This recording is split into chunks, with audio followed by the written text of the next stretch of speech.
Welcome to the Foul Play YouTube channel.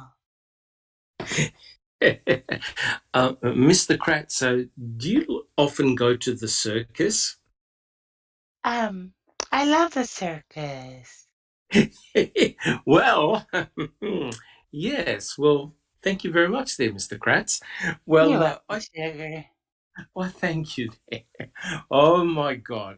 All right, guys. Well, look, welcome everyone. Welcome to the next installment of our podcast series, Reading with Uncle Ken. We're actually on part 45. Believe it or not. We're starting a new chapter today, chapter 15. If you're actually following this, if you've got the book and you're reading it yourself, I'll pray for you. And the chapter's entitled The Day the Circus Came to Town. And hence if you look at our thumbnail, and hence the use of the picture of a clown. And look, I just want to say, guys, this chapter is a very, very hard read. Mr. Kratz, he takes the gloves off in this particular chapter. And when one considers the timing of things that are occurring at the moment, this chapter is unbelievably timely. So we'll be starting that and discussing that today. And welcome, guys. It's so great to see all of you here in chat.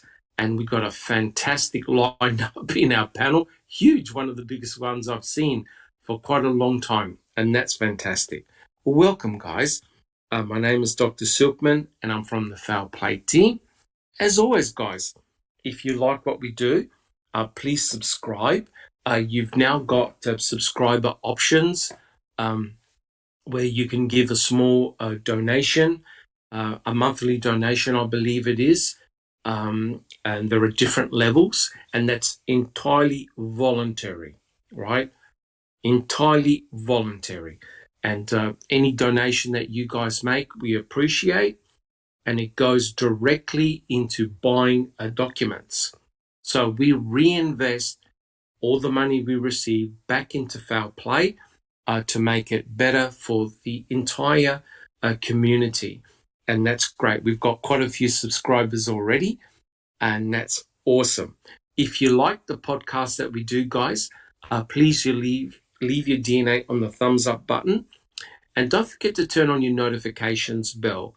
Every time we do a podcast or something gets placed up on YouTube, you'll get notification. And also, don't forget, guys, to subscribe to other channels as well from members of Foul Play. They've got their own YouTube channels, and they're all doing a tremendous amount of work. Well, guys, as you know, our YouTube channel has got a huge amount of material on it. We've got, of course, the Reading with Uncle Ken podcast series. We've got the excellent Open Mic series, which is run by J-Jax. We've got the Crime Theory Exchange, which is run by Sunshine Christina. We've got the Powder Puffs that was run by Sammy podcast.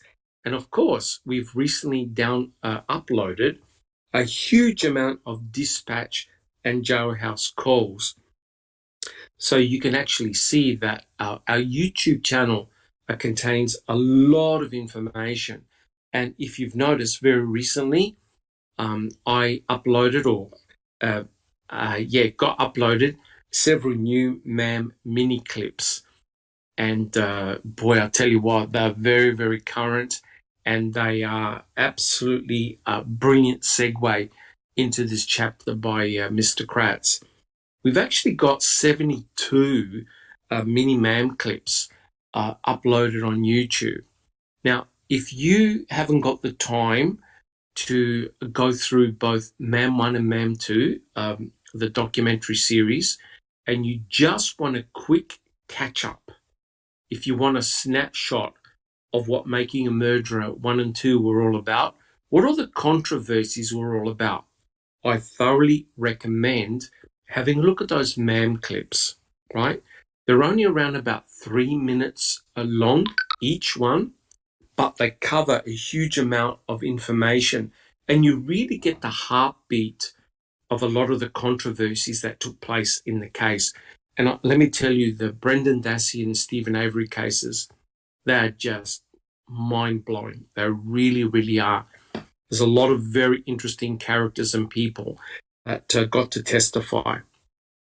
But look, guys, apart from our very extensive YouTube channel, we have, I believe, one of the best websites out there. There's a huge amount of information on the website. And guys, please, when you've got a little bit of spare time and you're interested in doing a little bit of research, please visit the website, the Foul Play website. And of course, you've got the excellent clickable map done by Uriz. And what's impressive about that is that it links a lot of the material that is discussed in MAM 1 and MAM 2, plus a lot of linkage to photographs, documents. If you're interested in any aspect of those cases, that clickable map done by Uriz is top shelf material. And we are so thankful and so lucky that we have that clickable map. It really saves a lot of time. And Uriz is also linking some of the YouTube uploads that we've done. So if you're particularly interested in bones or whatever, it'll take you to various uploads. We also have a Twitter presence, a very, very strong Discord channel, and also recently on Facebook as well. So we have an incredible multimedia presence. And look, guys, I'm just so blown away by the passion and professionalism of everyone on Foul Play. I mean, I'm only a small cog in the wheel. I certainly don't know everything about the case, but collectively as a team, we work incredibly well together. We're not perfect. We're not perfect. No one is, but we certainly direct our passions in the right place. And look, anytime, I'm telling you, anytime you've got something to discuss, something to get off your chest, hey, come to our Discord channel. You will always find someone on there. And some of the chats that go on, both in voice and in the Discord channel itself, are astronomical. You're getting top shelf information, great discussion.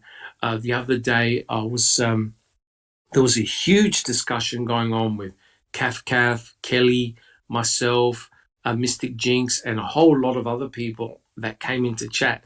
And it went on for about 4 or 5 hours. It was huge. So, guys, that to me is a sign of a very strong community. Jack 61.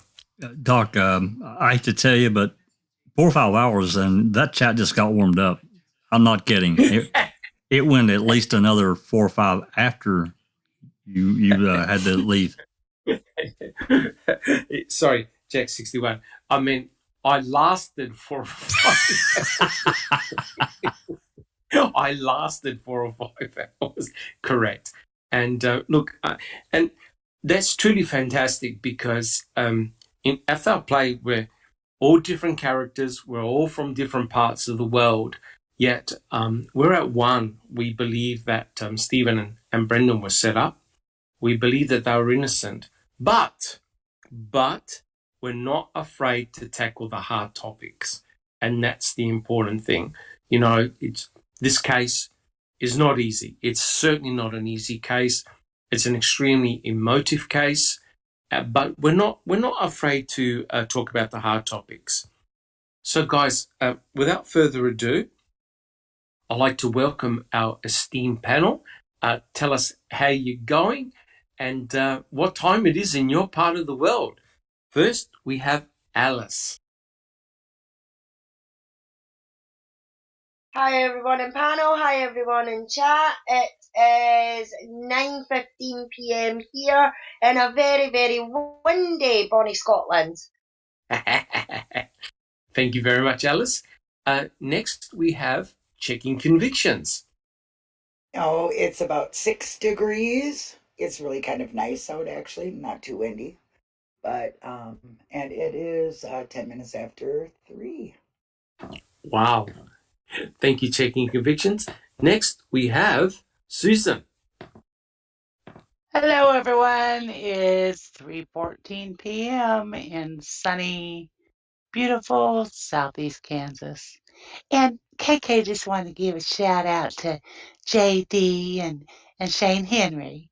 Thanks for the love, boys. Well, thanks there, Sugar. And next we have Jack61. Hello, everyone, and welcome everyone in chat. Doc, it's 4:15 p.m. here in Southwest Michigan, and it's a balmy, 19 or 20 degrees Fahrenheit, which is probably close to 0 Celsius. Jeepers. But it's not snowing. Jack61. But it's not snowing right now, so it's all good. Oh, that's all right then. Thank you, Jack61. Next we have Yuriz. Hello, everyone. Welcome. Hello, everyone in chat. We're at the same freezing point as Jack is in the US. In the Netherlands, it's 10:15 p.m. So, let's get it rolling. Let's get it rolling, guys. Thank you, Yuriz. Next is just Rhonda. Hello. Good afternoon, good evening, wherever you are. It's 2:15 p.m. here in central Utah, and the temperature is currently 39 cloudy degrees. Hey. Thank you, just Rhonda. Thank you. Next we have Neverly. Hello, panel. Hello, Dr. Silkman. Hello, everybody in chat. It's 1:15 in Southern California, and it's 69 degrees along the coast. Gee. Thank you very much, Neverly. And next we have Sammy. Howdy, y'all. It is about 50 degrees in Arkansas, and I don't know what it's like outside because I work overnight and I sleep by day, so I just woke up. But let's have a happy podcast.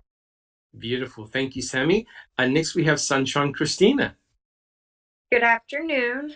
It is 4:16 in 46 degrees Fahrenheit in Florida, and no one knows how to act because of that. That's way too cold for us. Oh, God.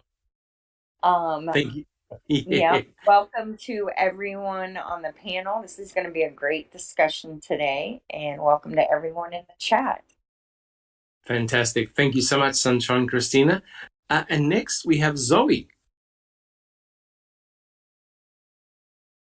Hi everyone. It's 10:17 p.m. like yours time, and it's 30 degrees Fahrenheit where I am. And you want to tell us where you're from, Zoe? Slovenia, like always. From Slovenia. Yeah. Thank you very much, slow Zoe. one. I'm the slow one. Thank you very much, Zoe. And my name is Dr. Silkman, and I'm from Adelaide, South Australia. It's about 10 to 8 in the morning. It's a beautiful day. It's around about 19 degrees Celsius. Beautiful and sunshine.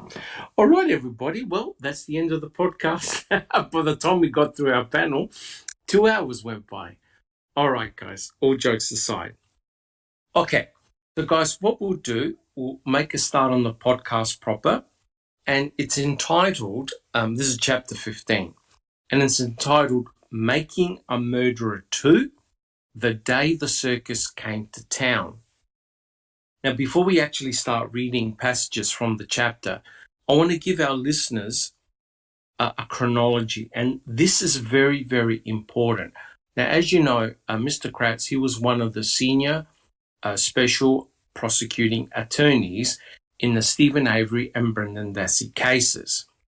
And I'd like to just point out that Making a Murderer 1 was released on December the 18th in 2015. Well, obviously Making a Murderer fired Mr. Kratz up because Mr. Kratz published his first edition of the book that we're reading at the moment in February the 21st, 2017. That was his first edition. And I believe Susan is looking at both the first edition and second edition of Ken Kratz's book. Is that correct, Susan? You're having I a look am. at violations? Okay. I am doing that, yes. And making Yes. note of all the changes that he made. Yeah. Now, you haven't lost your sanity or anything like that? Oh, I'm on the brink. I'm on the brink. Excellent. One Excellent. next, Susan. Never, yeah. Xanax. Xanax. Xanax. Xanax. All right. Thanks, Thank nurse. you. Yeah. So Mr. Kratz releases his first edition of his book on February the 21st, 2017. Now, as we all know, Making a Murderer 2 is released on October the 19th, 2018. Well, this is the chapter, one of the chapters that Mr. Kratz added to his book. And so Mr. Kratz releases a second edition of his book on October 2019, essentially as a response to Making a Murderer 2. So let's begin the chapter. Now, you know that things are not going to go well in this particular chapter when he puts this quote, and I quote, "Making a Murderer was a worldwide phenomenon. It was also one of the most dishonest pieces of journalism anyone has ever seen." And this was a quote from Dan O'Donnell, syndicated radio talk show host. And guys, before we actually start the podcast, does anyone want to make any comments to that? I'll reread it out again. Making a Murderer was a worldwide phenomenon. It was also one of the most dishonest pieces of journalism anyone has ever seen. Does anyone want to make a comment? Jack 61. It's not only dishonest because he got invited, or the state got invited. He declined, then he lied about it, got caught. So I don't know who's being dishonest here. They were given an opportunity to present their side, and they chose not to. So it was really left up to, the man, the two filmmakers to do what they felt was right. Now, I will say this. I didn't particularly care for the creative editing, but it didn't change anything. It changed nothing at all about the trial. Nothing. So if that's what he's speaking of as dishonest, poppycock. Correct. But that comment, though, was not from Mr. Kratz. It was from Dan O'Donnell. Yeah, well, and he's a very... to him too. He's a very active talk show host. He still is. I've looked him up. He does podcasts. So it's rather remarkable that Mr. Kratz, in his first edition and second edition, gets... what's the name of that lady who did his intro of the book? What was Disgrace. that? Yeah, Disgrace. Nancy Disgrace. Nasty Disgrace. Nasty Disgrace. Yep, Nasty Disgrace. Nasty Disgrace. Thank you, Linda. Yeah.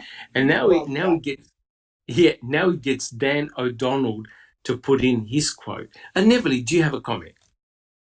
I wanted to say that he pretty much found a second person next to himself who would say something stupid like this.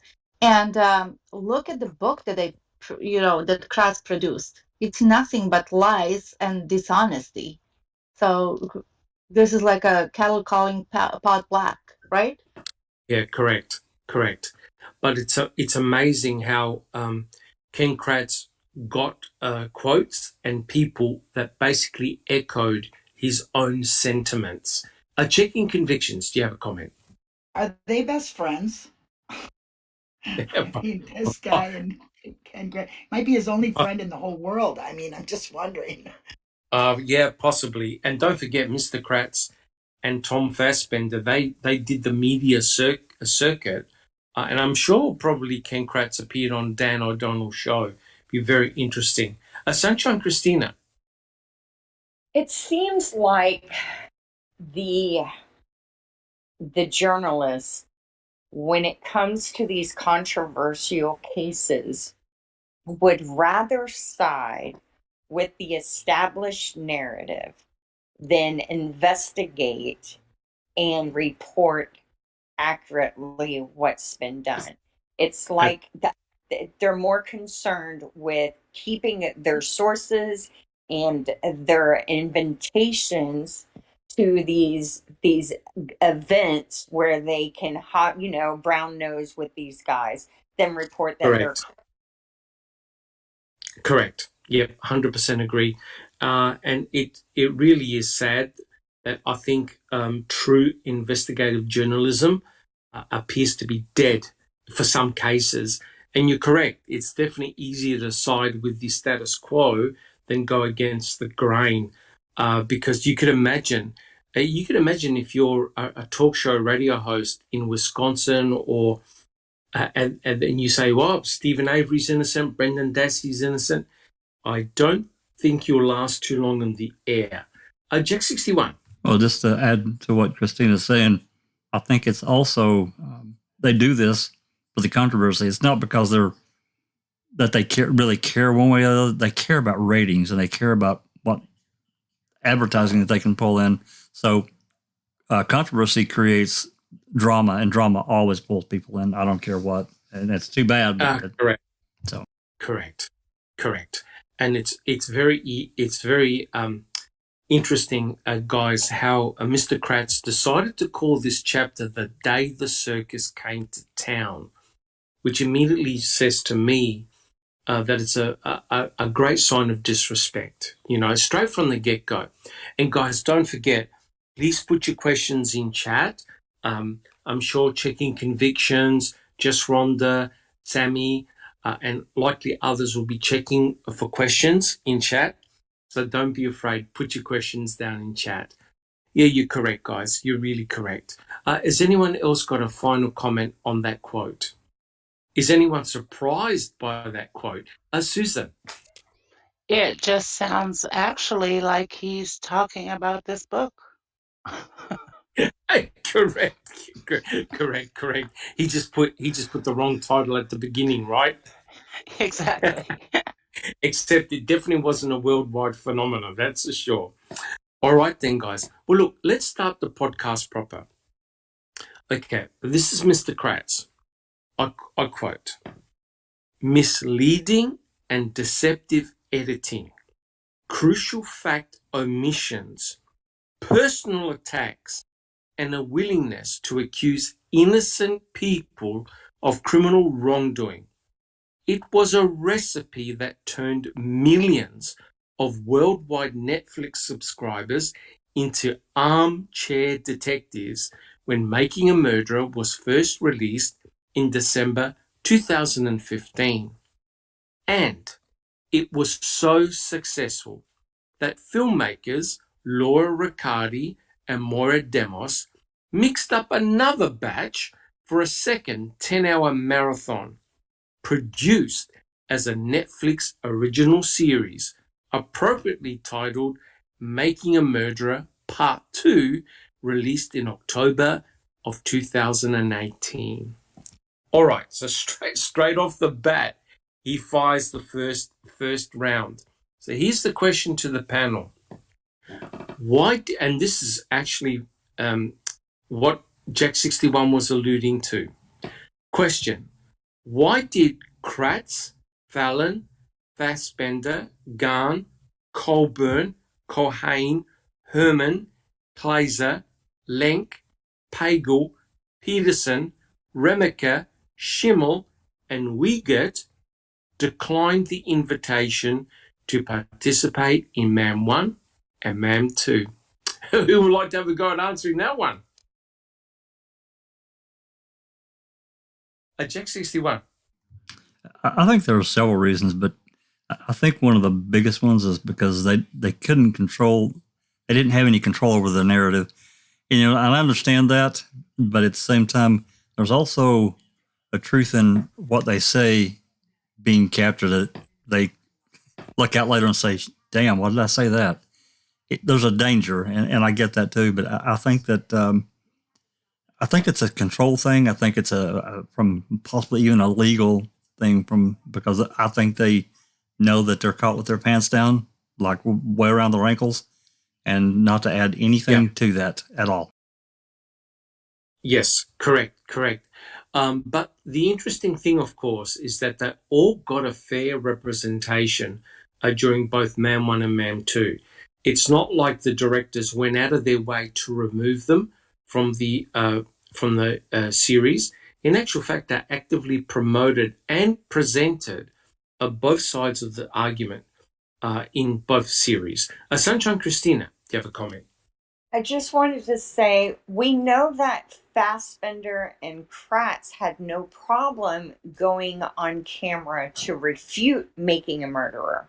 I Correct. think that it's likely that there was no set questions that were off limits. Like if making a murderer interviewed them, they were going to ask what they wanted to ask, and they refused to, go with that. That's my opinion. I have no proof of that because we know they were on Dateline, or I think that's what it's called, the NBC version. We know they were on Dr. Phil and all those other shows, but yet they didn't want to participate in making a murderer. That's their choice. 100% correct. There's no point in complaining about how a show turns out if you don't participate in that show. And I'm pretty certain that the filmmakers had approached all those people I'd called out. And also, don't forget, nobody from the Horbach family wanted to go on there as well, right? So everyone had a choice. They made their choices. Jack 61. Adding to what Sunshine Christina is talking about there, I do remember, and I don't have it like a problem. I don't know if it's even still online, but I do remember reading back when Kratz was doing all these radio broadcasts and so forth. It came out that him or his, whoever was representing him, sent basically, these are the questions I'm not going to answer. These are going to be my canned responses. So it was not really an interview. It was more like a rehearsal and let's record. So pretty terrible. Correct. I mean, this, you sort of wonder, right? And that something funny was going on because it all started when Stephen Avery was exonerated.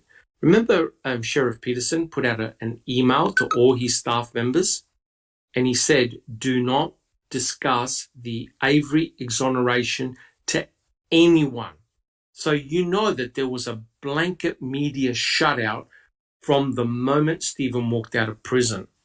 And it probably more likely explains why no one came forward to talk to the filmmakers about it. Possibly because they didn't want to answer any questions about his 1985 case and likely about Gregory Allen. So they didn't want to expose the MTSO in a bad light. And Neverly, do you have a comment? I agree exactly what you just said. And also, I just think that it would be a bigger trap for them, more liability, and those unpredictable questions that they would be asked could spook him. We've seen Kratz during an interview with that lady and with the guy when he asked about what was it? Was it fingerprints? And he said, "Well, I don't have the file in front of me," which was the lamest. He got caught. So why would they expose themselves, to more and more questions with when obviously it's not the truth what they were saying? So to continue to all those lies, which is fine for a particular person and individually, but when you put them all together, there would be huge discrepancies. Correct. Their stories. That's a very good point. One of the issues is that if you appear on these documentaries, you're subject to scrutiny, right? Scrutiny.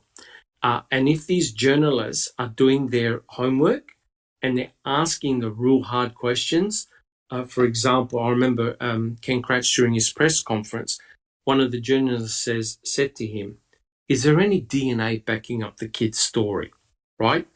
And, Ken Kratz was hot under the collar and he's not going to reveal anything, etc., because he knew he had nothing, right? So when you have a look at the list that I just read out, they had an opportunity to tell their side of the story. They chose not to. Whether there was a gag order or not, it was their choice.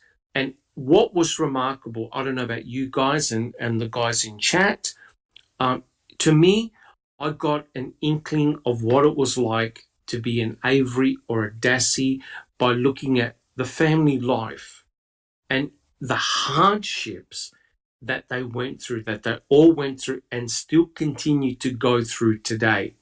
Like I said, the very first time I saw Making a Murderer, I thought it was like they were all actors. I couldn't believe what I was watching. It was indeed very, very bizarre. And, all these law enforcement officers, the attorneys, they all had a chance to appear on Making a Murderer and give their side of the story. There's no point in complaining once the pie has been cooked, right? If you've got no input, how on earth can you now write a book and start complaining about it, right? And it's pretty obvious that Kratz, Dan O'Donnell, Nancy Disgrace are all having a go at Making a Murderer. They clearly do not like that style. And I don't know about you guys, but there's so many streaming services now that look at historical cases, and you can see all the shenanigans going on, right? Just look at Trial 4, look at the West Memphis 3. There are so many cases. These guys obviously don't want these programs to be done. Guys, do we have any comments?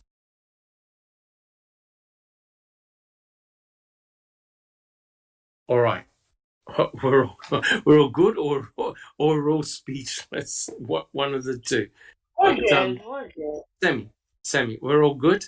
Yeah, but the amazing thing is that Ken Kratz, throughout his entire book, consistently has a go at everyone, including us guys, because we're now referred to as armchair detectives, right?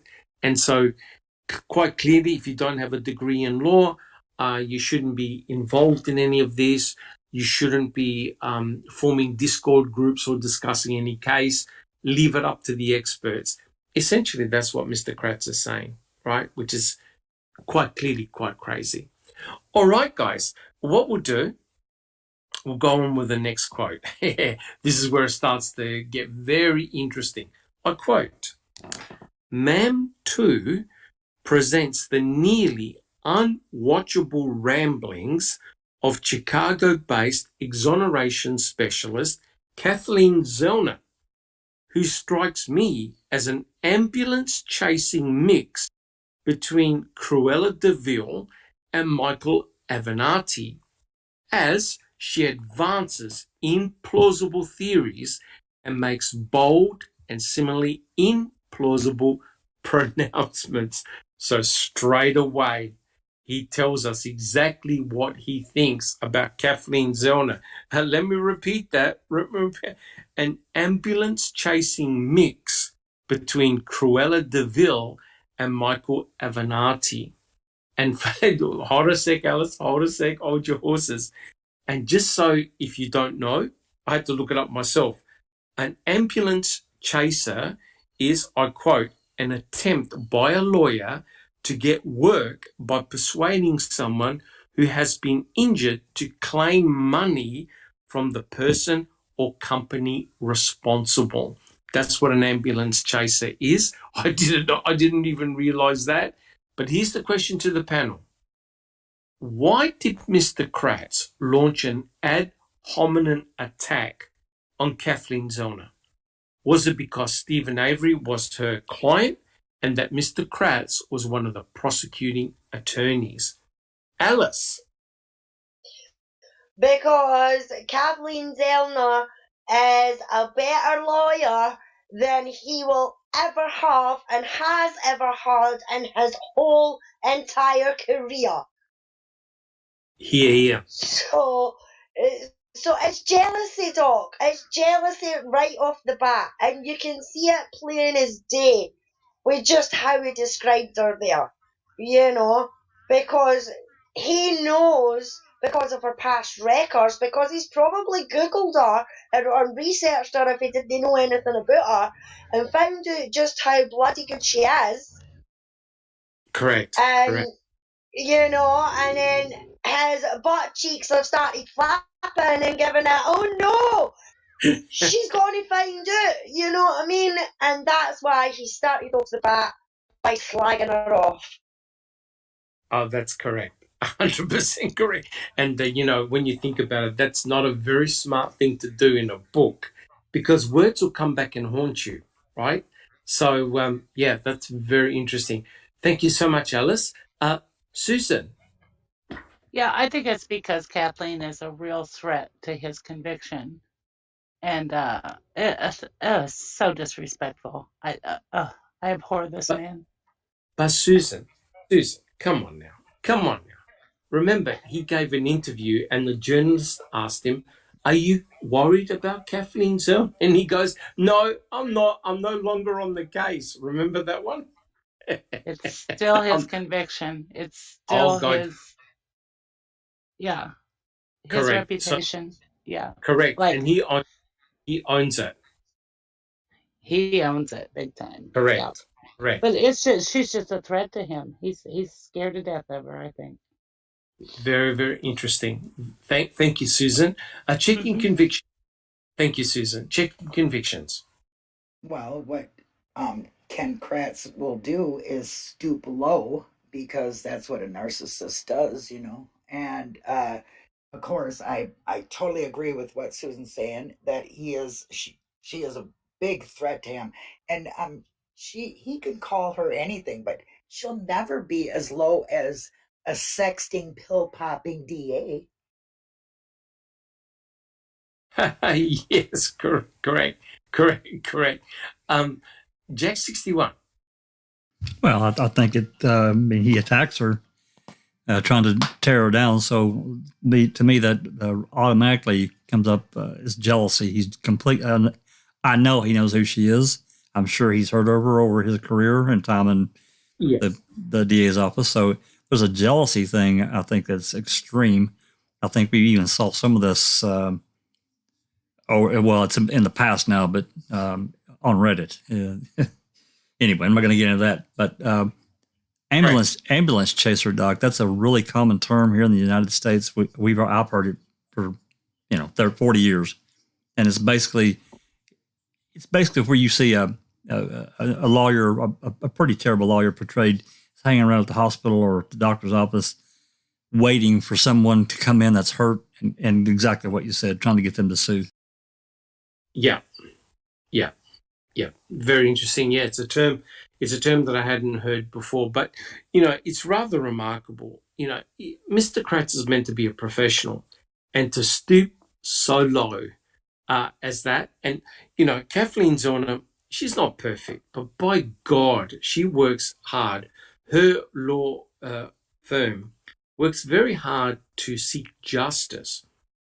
If you're a prosecuting attorney, why can't you see that as being relevant? Neverly, do you have a comment? But look who's talking. We all know that Mr. Kratz's MO is exactly that, tearing people apart to suit his narrative. He is not evolved enough to say, hey, yes, she's a tough opponent, but I'm confident that that we can find the truth, and whatever it is, that we can assist each other, and I don't have a problem with that. I respect her. That would be something that an evolved person, first of all, would say, and we know that he's not that. And then, of course, she's a threat, and what he does best is just to slam individuals who are in his way. Yeah. Right? And plus, he does not have, he does not have any respect for women. He's proven that. And Kathleen is a lady on top of everything, and he would never have a standing chance with her to do anything. And Yeah. It's very, very. Yoris, did you have a comment? Yeah, I was going to say that he knows very well. It's first of all just a pathetic attempt on somebody who's not grown up. That's very clearly, because like Avery said, that would be like a balanced kind of thing. You say, you don't go to do an ad hominem thing, and accuse Correct. at the same time use the ad hominem arguments against everybody else. That's what he does. And he does it Correct. himself. Then it's not an ad hominem attempt. But he knows very well that what Kathleen has to do to overturn a conviction is 1,000 times harder than that he has to do to prosecute somebody and get somebody convicted. That's correct. That's a whole other ballgame. Yeah, that's correct. That's correct. And when you show no respect to someone who clearly has got a lot of experience, has been in the game for a long period of time, when you show zero respect to another member of the legal profession, that's not a really good start. Sunshine Christina, do you have a comment? Well, Kathleen Zellner is like the opposite of the women that Kratz preys upon, right? He gravitates towards powerless women, defenseless women, women who are, in need. And Kathleen Zellner is a very powerful, very much in control of her own life female. So she probably terrifies him. I love our show because it's always it's free of controversy, right, Sunshine Christina? Oh yes, definitely. Look. And who is this Michael? That he compared her to Cruella de Vil, and then the attorney Michael. Who is that? I was going to ask that. Does anyone know what attorney that is? I did look it up, but I forgot. Michael Avenatti. If someone can look it up, that'll be very interesting. Yeah, correct. Yeah, I'm curious to see who that is, actually. Correct. But we all know who Cruella de Vil is, right? And, he's making a mockery of Kathleen Zellner, right? And I think that's a really dangerous thing to do because, look, she's done it tough, right? You can't say that in her profession she's had it easy. She's had to battle very, very hard. And if you've ever seen the documentary Dream Killer, guys, have you seen that? Dream Killer? Who on the panel has seen it? I have. I have several times. Yeah. What's his name? Ryan Ferguson. Yeah, Ryan Ferguson and Erickson. I mean, you just got to watch that to realize is that people play for keeps. The prosecuting attorneys would never admit to have making a mistake, right? Even in something so obvious as in the Ryan Ferguson case, prosecuting attorneys are never going to say sorry and they're never going to admit to a mistake. So if you're trying to release someone from prison and show that they've been falsely convicted, you've got an uphill battle. That kid sat in prison, I think, for close to 10 years. And there was no forensic proof he was even there. And the same with Erickson, the guy who had a dream. So it goes to show that once you are convicted, you're in big trouble. Checking convictions, do you have a comment? Was that Michael Belanti? The Avenatti, Avenatti. So I thought he was talking about the guy that was the commentary for the trial during the news. That would have been Michael Belanti. Yeah, no, that's somebody else. Just Rhonda, do you have a comment? Yeah, I do. Michael Avenatti is an American former attorney and convicted felon, best known for his representation of adult film actress Stormy Daniels in her lawsuits against the U.S. President Donald Trump and for his attempted extortion of sports apparel company Nike that led to his conviction of several felonies. That's what I thought it was. Thank you. Yeah. Yes. Uh-huh. Okay, so do you honestly believe that what Ken Kratz said about Kathleen Zellner is a true reflection of Kathleen Zellner? Ambulance chaser is the lowest level of scum. of scummy Yeah, attorneys. That's like the lowest level, and he's comparing her to that. So of course, correct. attack your opponent, shock and horror again. How could he rudeness? He's basically stripping the power off of one Kathleen Zellner. That's what he's Oh, doing. correct, 100% correct. In actual fact, it is, as Yurish said, it's a form of character assassination. So you don't see. It's very clever what he does in this chapter, as we'll discuss. Just Rhonda, do you have a comment? I do. I just wanted to, for anybody who's interested in or wants to make an analogy, if you've ever watched Better Call Saul or Breaking Bad, Saul Goodman is the equivalent of an ambulance chaser. And if that helps you to figure out what an ambulance chaser is, if you watch that show, that's what an ambulance chaser is. That's a perfect analogy. Perfect. Thank you. Thank you, just Rhonda. Yeah, but you would think Mr. Kratz would know better, right? The spotlight is on him, right? He's been in big trouble for his sexting scandal. Now I know the sexting scandal has got nothing to do with the Stephen Avery, Brendan Dassey trials, but the spotlight is firmly on him, right? Why on earth would you want to poke a bear like Kathleen Zellner? Why on earth would you want to go there? Check 61. That's what I said a few minutes ago, Doc. Controversy. Controversy sells. It's attention. And he doesn't care what kind of attention he gets as long as he gets it. Correct. But don't you think you want to choose your words wisely? You don't want to start personally attacking someone like Kathleen Zellner. I realize it's water off a duck's back for Kathleen Zellner, right? Because she said in Making a Murderer, she says, I'm going to have fun unmasking Mr. Kratz, right? And Neverly, do you have a comment? That sentence is actually what got Kratz feeling very, very, very threatened. So Correct. his ego gets in his way. He can't be a professional. He can't be a gentleman. He can't be anything because he's not. He's a broken individual and he's a slimy lawyer, first of all, and without any grace, without any integrity.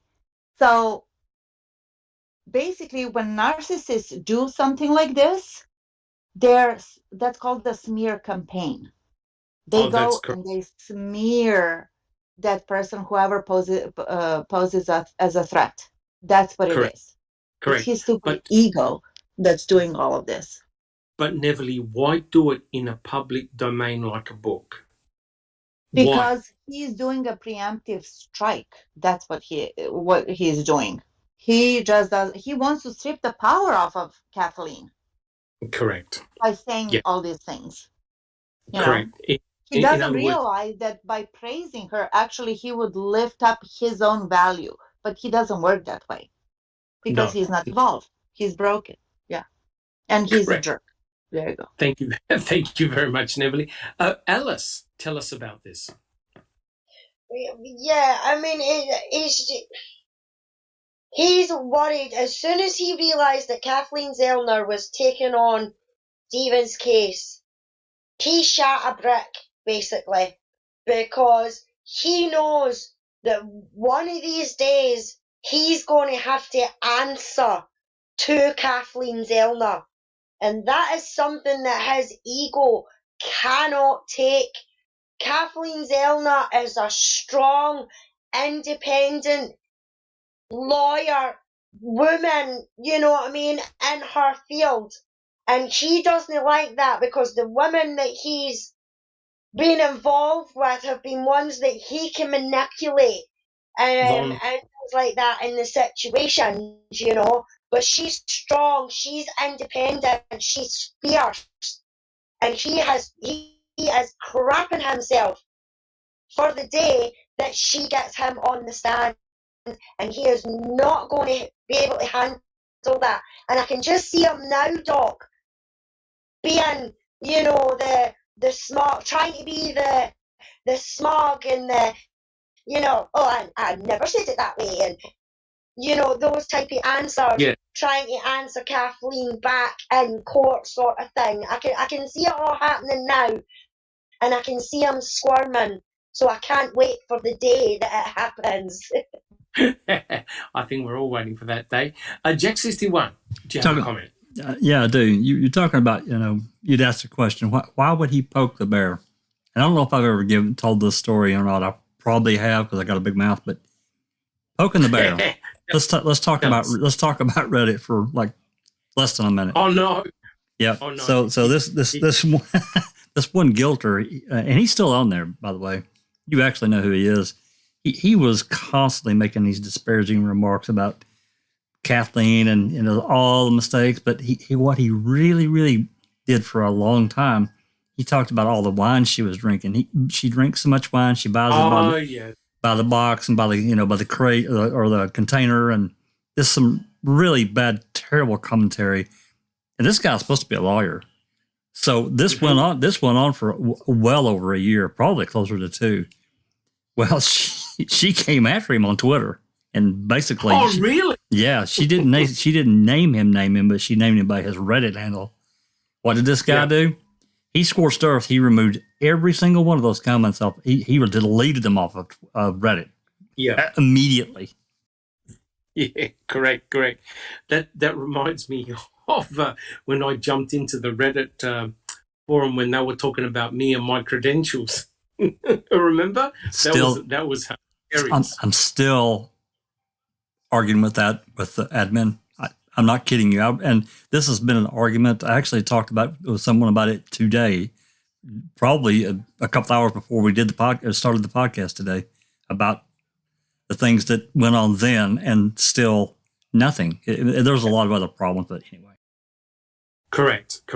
I mean, look, I think Reddit is a very good vehicle to discuss ideas. But what I discovered with Reddit is that normally it starts off really well and very civil, and then it degrades and breaks down very, very rapidly until it just becomes slinging mud at each other. It's terrible. Jack 61. Yeah, I mean, Reddit, Doc, if you were on Reddit, 15 years ago, it was a really pretty good place. When you said something, if you claim something, you better back it up with a source. Oh, okay. And I mean, not necessarily to expose someone, but you better have something to back up what you're saying. But then, correct. This all really changed about 4 or 5 years ago when it sold to this megacorp, and the rules changed, the way that they approach individuals and how things are handled. It all changed, but they didn't really give moderators the tools to do things right, and it's created just a huge problem for them. And they're trying to they're in damage control now, but unless something changes, it's going to damage their platform. I think long term. I think so. Sunshine Christina, thank you, Jack 61. Sunshine Christina. I just wanted to say on Reddit, as long as you are not discussing Stephen is innocent, you can have a civil conversation with a guilter all day long. But as soon as you try and introduce facts or try to explain to them this is why Stephen or Brendan need a new trial, then they revert back to the schoolyard bullying. Because like many of us, making a murderer isn't the only sub I'm on. I'm on all kinds of subreddits, and I have great conversations on there. But you cannot discuss a case with a person who claims, quote, to be a guilter, quote, because of the evidence. Because as soon as you start explaining to them why the evidence actually shows they're innocent, they turn, start playing hear no evil, see no evil, speak no evil. Yes, correct. Yep, 100% correct. And, that's what this chapter is all about, guys. That's what this chapter is all about, controversy, and there's plenty of it. Jack 61. Final comment. I know we're pretty far off the track, and I apologize for that. One final thought about this and what Christina's talking about. There are some really great subs on Reddit. It's like a library, it's like different books you pull out. Some of them are great. Some of them are like, what the hell did I get into? Here's the thing. with most hardline guilters, if it didn't happen at trial, they're not interested. They don't care about anything that Kathleen's. They just want to disparage and put down everything that she's brought forward. Oh, procedurally barred. It doesn't matter if it's true. It's procedurally barred, so it don't matter. That's correct. At the same time, these problems that we run into in the Avery Dassey cases, there are at least 80 to 100 minimum of true crime genre subs in Reddit, and I've not seen. I've been to a bunch of them. The reporting that goes on, if a truther links a document, if it doesn't have pretty much everything redacted out of it to the nth degree, almost to where the document's meaningless, a guilter will report it. They might report it anyway. The truther gets banned, bam, and no investigation. But you go to some of these other true crime subs, that doesn't happen. There's no problem. People don't care. You link documents that you source something, nobody cares. It's crazy. Yeah. Look, guys, we're not stupid. There's something about these two cases that pisses people off, right? I've never seen passions go bananas with these, apart from these two cases here. Maybe a few other cases, yeah. But the Stephen Avery, Brendan Dassey cases, it really brings out the nasty in everyone. And when you've got a prosecuting attorney, an ex-prosecuting attorney, having a go at someone like Kathleen Zellner, considering her social standing in the legal profession, the gloves are off. Kratz doesn't care making disparaging comments like that, and it's of a great concern, in my opinion. It shows a lack of respect, and to me, that's really worrisome. All right, guys, do we have any other comments? All right, so Reddit, be warned, it can be a very dangerous place, very fruitful place, but potentially very dangerous. Now, here's the second quote. This is Kratz. I quote, "The series is balanced out by following young, aggressive, and highly competent attorney Laura Nyrider, Brendan Dassey's appellate counsel, as the audience is treated to a deep dive into the complex federal habeas corpus review process." So he's note the contrast between how he treats Kathleen Zellner and how he treats Laura Nyrider. The complete contrast. And here's the question, right? Why did Mr. Kratz fail to mention that his ex-bandmate, Brad Schimmel, blocked Brendan Dassey's release at every opportunity possible? Why the contrast between Zellner and Nyrider? Who would like to answer that? Who would like to answer that one? So he's throwing stones at Kathleen Zellner, but he's heaping praise to Laura Nyrider. Why the difference, guys?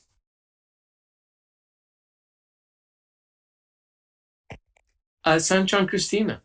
I wonder if it's because he feels like Laura Nyrider got her butt beat in court. So she, she's not so much a concern. Whereas Kathleen Zellner still has the ability to unravel this, right? I mean, well, yeah, but that's why I said about the habeas corpus. I mean, Brendan Dassey was successful, right? Judge Doven said, release the guy. He's been coerced. You can't use that confession. And Brad Schimmel argued the point and wanted to go higher. So they went higher. They went to the Seventh Circuit Court. And Laura Nyrider won the argument, right? 2-1. And Brad Schimmel still appealed it and went to the full en banc court, right? And he just lost 4-3, right? So hence, he's talking in glowing terms about Laura Nyrider, yet knowing his bandmate, Brad Schimmel, was the one that blocked the release of Brendan Dassey. Any other comments, guys?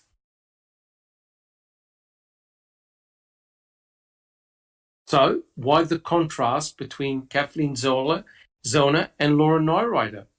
Is he not threatened by Laura Nyrider and Neverly?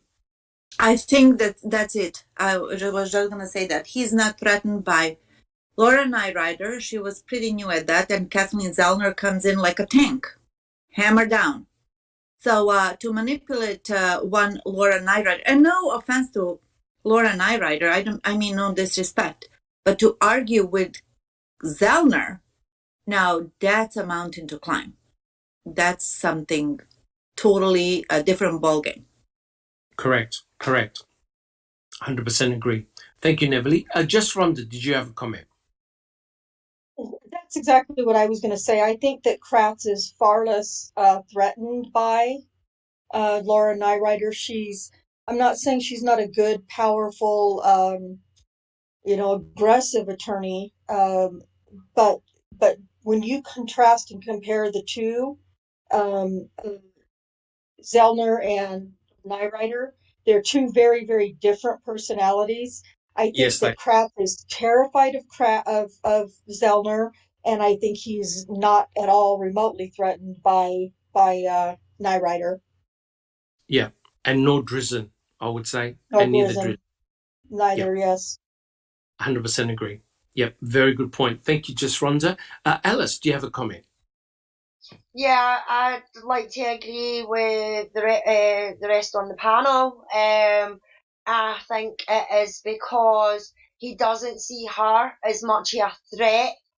And not only that, you only really see Laura in making a murderer and what she did during the court and everything like that. Whereas with Kathleen, you just need to Google search Kathleen and you find her past exonerations, and how she is in court. And I watched the Dream Killer one, and the way she handled that in court, she was a firestormer in that court. And Kratz's thoughts, looking back at that, would have been like, holy hell, I'm no wanting to be in her wrath. And now he is exactly in the path of her wrath. So, as I say, it's not to say that Laura isn't a good lawyer, because she is. It's just they're equally strong women, but KZ is more aggressive in a sense, and he maybe thinks that Laura is a bit more timid in a sense because of how she was in MAM. And I mean, that's just my opinion, Correct. I think I could be wrong, but Laura Nyrider is more emotional and definitely very, very connected with Brendan, and so she should. Kathleen Zellner is more hard-nosed, right? Been there, done that. Because if you watch Dream Killer, the way she took apart that attorney was just remarkable. No mucking around, straight to the point. Checking convictions. Oh, I'd just like to read Jasnaz's comment. Yes. He said, Ken doesn't like aggressive women in power. No. 100% agree. Yeah, it's a very good comment. Jack61, do you have a comment? Yeah, Doc, I think another aspect that we really haven't talked about is the Kathleen Zellner's not afraid to use social media. She's been very aggressive about it. Laura Nyrider won't do that, and neither will Drizzen, not to any real degree. I mean, they're on Twitter and probably on Facebook. I guess I don't really follow them there, but they don't really do that, and Kathleen does. And so I know Kratz understands the danger for his ass when she does that. So I think that's part of it too. Correct. Yeah, it's a very, very good point. Thank you, Jack61. Yuriz, do you have a comment? Yeah, I'd like to add, it's also the difference in the track record, right? Because I got the impression that Laura was still coming from university, getting new experiences and all that. And Kathleen was all over the place in America in all kinds of magazines and, 20 She had a huge, something yeah, exonerations on her name, so that brings a correct, lot correct, in as well. Yeah. correct. And don't also forget the amount of money that she won for her clients is phenomenal, right? Tens of millions of dollars. I don't think the MTSO are prepared to do the same thing, right? So they would feel very, very threatened. Sunshine Christina, do you have a comment? Well, I was just going to say, Kathleen Zellner also has this impeccable and very tough to get reputation. I think she's up to what, 22 exonerations now. Yeah, Um, it's over 20. yes, and that's not an easy feat. Whereas Nyrider and Drizzen, God bless them, they are, in it for the right reasons. They don't have that record. So therefore, they're not a force to be reckoned with. So, he's trying to look like the experienced, wise attorney offering praise for a job well done. It's predatorial behavior. He Yeah, fears powerful women, and he enjoys seducing and grooming women he finds inferior. And that's yes, what that is right there. yes. He's got a track record of doing that. Thank you, Sunshine Christina. Neville, do you have a comment? Yes, I totally agree what Christina just said. It's in his. Let's look at who he is. He thrives on weak women, manipulating and grooming them, and just he can do whatever he wants with them. If he do that to one Kathleen Zellner, who is confident, knowledgeable, educated, experienced, just a diva in comparison to him, that's a repellent to any narcissist, lawyer Correct. or not. You know what I mean? So he doesn't Correct. go for that. Now that she's involved in this case, and with plus, look, she's doing all of this pro bono, so he knows that she's got money too. So no, Yeah, this woman does not mess around. I was gonna say the correct. F word. I'm such a lady that I'm not gonna say that. But she Oh, does for fuck's mess sake, around. thank God you didn't do it. I know, because I'm a Imagine if fucking lady. Yeah. that's right. Imagine if you did. Thank you, Neville. Just Rhonda. Really, it's just going to kind of echo what Neverly and Sunshine Christina said, and that is, but I'm going to add that Ken Kratz is a misogynist, and one of the most anger provoking or frustrating or things that causes the most distaste in a man like Kratz, who is misogynistic, is a very powerful woman who is, especially in Casey's case, far Yeah, above him as yeah, far as litigation and things like that, and he knows that, and he finds that very, very that in my opinion, that makes him a very angry, bitter man towards Kathleen Zellner. Maybe he has like mommy issues, and Maybe. basically, okay, maybe joke or not joke, maybe there's some truth to that, but yeah, maybe seriously, maybe that's a trigger for him being a narcissist, and we know that they're all damaged from childhood or whatnot. So maybe that's a trigger to him, and he does not want to go there. Basically, he's afraid of her. That's the underlining, in my yeah, yeah, non-professional opinion, of course. yeah. Mine as If I well. could, yeah, if I could just add, look, guys, there's a huge contrast. There's a huge contrast between the character of Ken Kratz versus the character of Kathleen Zellner, right? Huge. And so to try and get some type of equal footing, he has to do these ad hominem attacks on Kathleen Zellner. Kathleen Zellner does not need this case. She's got plenty of cases that she can go on, right? She doesn't need the limelight either, right?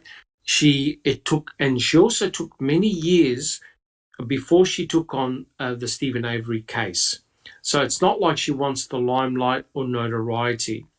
But I don't I don't believe Kathleen Zellner had any idea what she was getting into in terms of the politics of Wisconsin, right? She realizes because so many times during Making a Murderer 2, she says how crazy this case is, one of the most stupidest cases she's ever encountered. And you can see the way Wisconsin, the judges, the courts have treated all her filings, every one of them. And she said it. They just hope I go away and Stephen Avery dies in prison quietly. That's exactly what they're trying to do. At every stage, they are blocking, stonewalling Kathleen Zellner, right? And you can see it. It's obvious. You've got all this procedurally barred, all this incredible evidence that she had uncovered now can't be used. The cremains have been given away. She can't even get access to the RAV4, right? What does that tell you? So what does Ken Kratz do in his book? He attacks Kathleen Zellner on a personal basis. Jack 61. And add to that, Doc, what did Fallon do from the very beginning? He fucking lied. He lied and set that whole thing up, knowing they didn't have those bones. Correct. And that's why Kathleen Zellner had amended her filings, and then Fallon and the other guys didn't stand by with what they said, right? So the whole thing is very, very crafty. Plus the fact that Kathleen Zellner got accidentally those emails and phone calls, right? They were accidentally sent to her.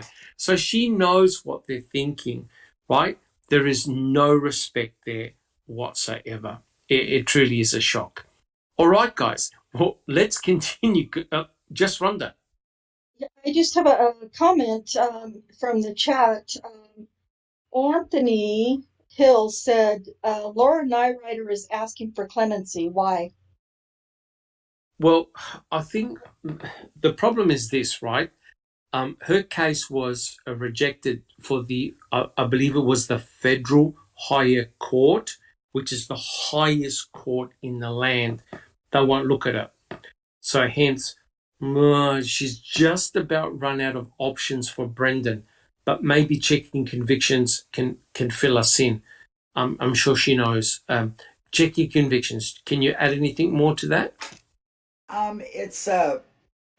He has the power to give him let him free or resentence him, and she's actually wants commutation, which would be resentencing, not clemency. So it's just one step that she can do. It's like really, like you said, like almost her last one. She does have his 976 point, whatever it is, what Stephen's going through right now. Yes. But you need new evidence with that, and his is based on words. So yeah, it's like the governor's the only one that can either set him free or resentence him. And that's what she's asking for. She's asking for resentencing. Yeah, correct. Yeah. Correct. And just to go back to the dream killer again, that Erickson guy, the one that had the dream that both him and Ryan Ferguson had committed this murder on that journalist, right? Well, Ryan Ferguson got released and exonerated, and obviously Erickson can't because he made a plea deal with the courts. So he's got to stay in prison until his time is up, even though there is no forensic evidence against him. So you could imagine if Brendan Dassey did a plea deal, he would have to carry out his sentence. He'll be a convicted sex offender for not having done anything. Checking convictions. Right. If he wouldn't have made a plea deal, he would be convicted on words like Brendan, just his words. So, right. It would be the exact same situation. But because he did the awful plea deal, they can do nothing. That's correct. So that Erickson guy is sitting in prison for having committed no crime. He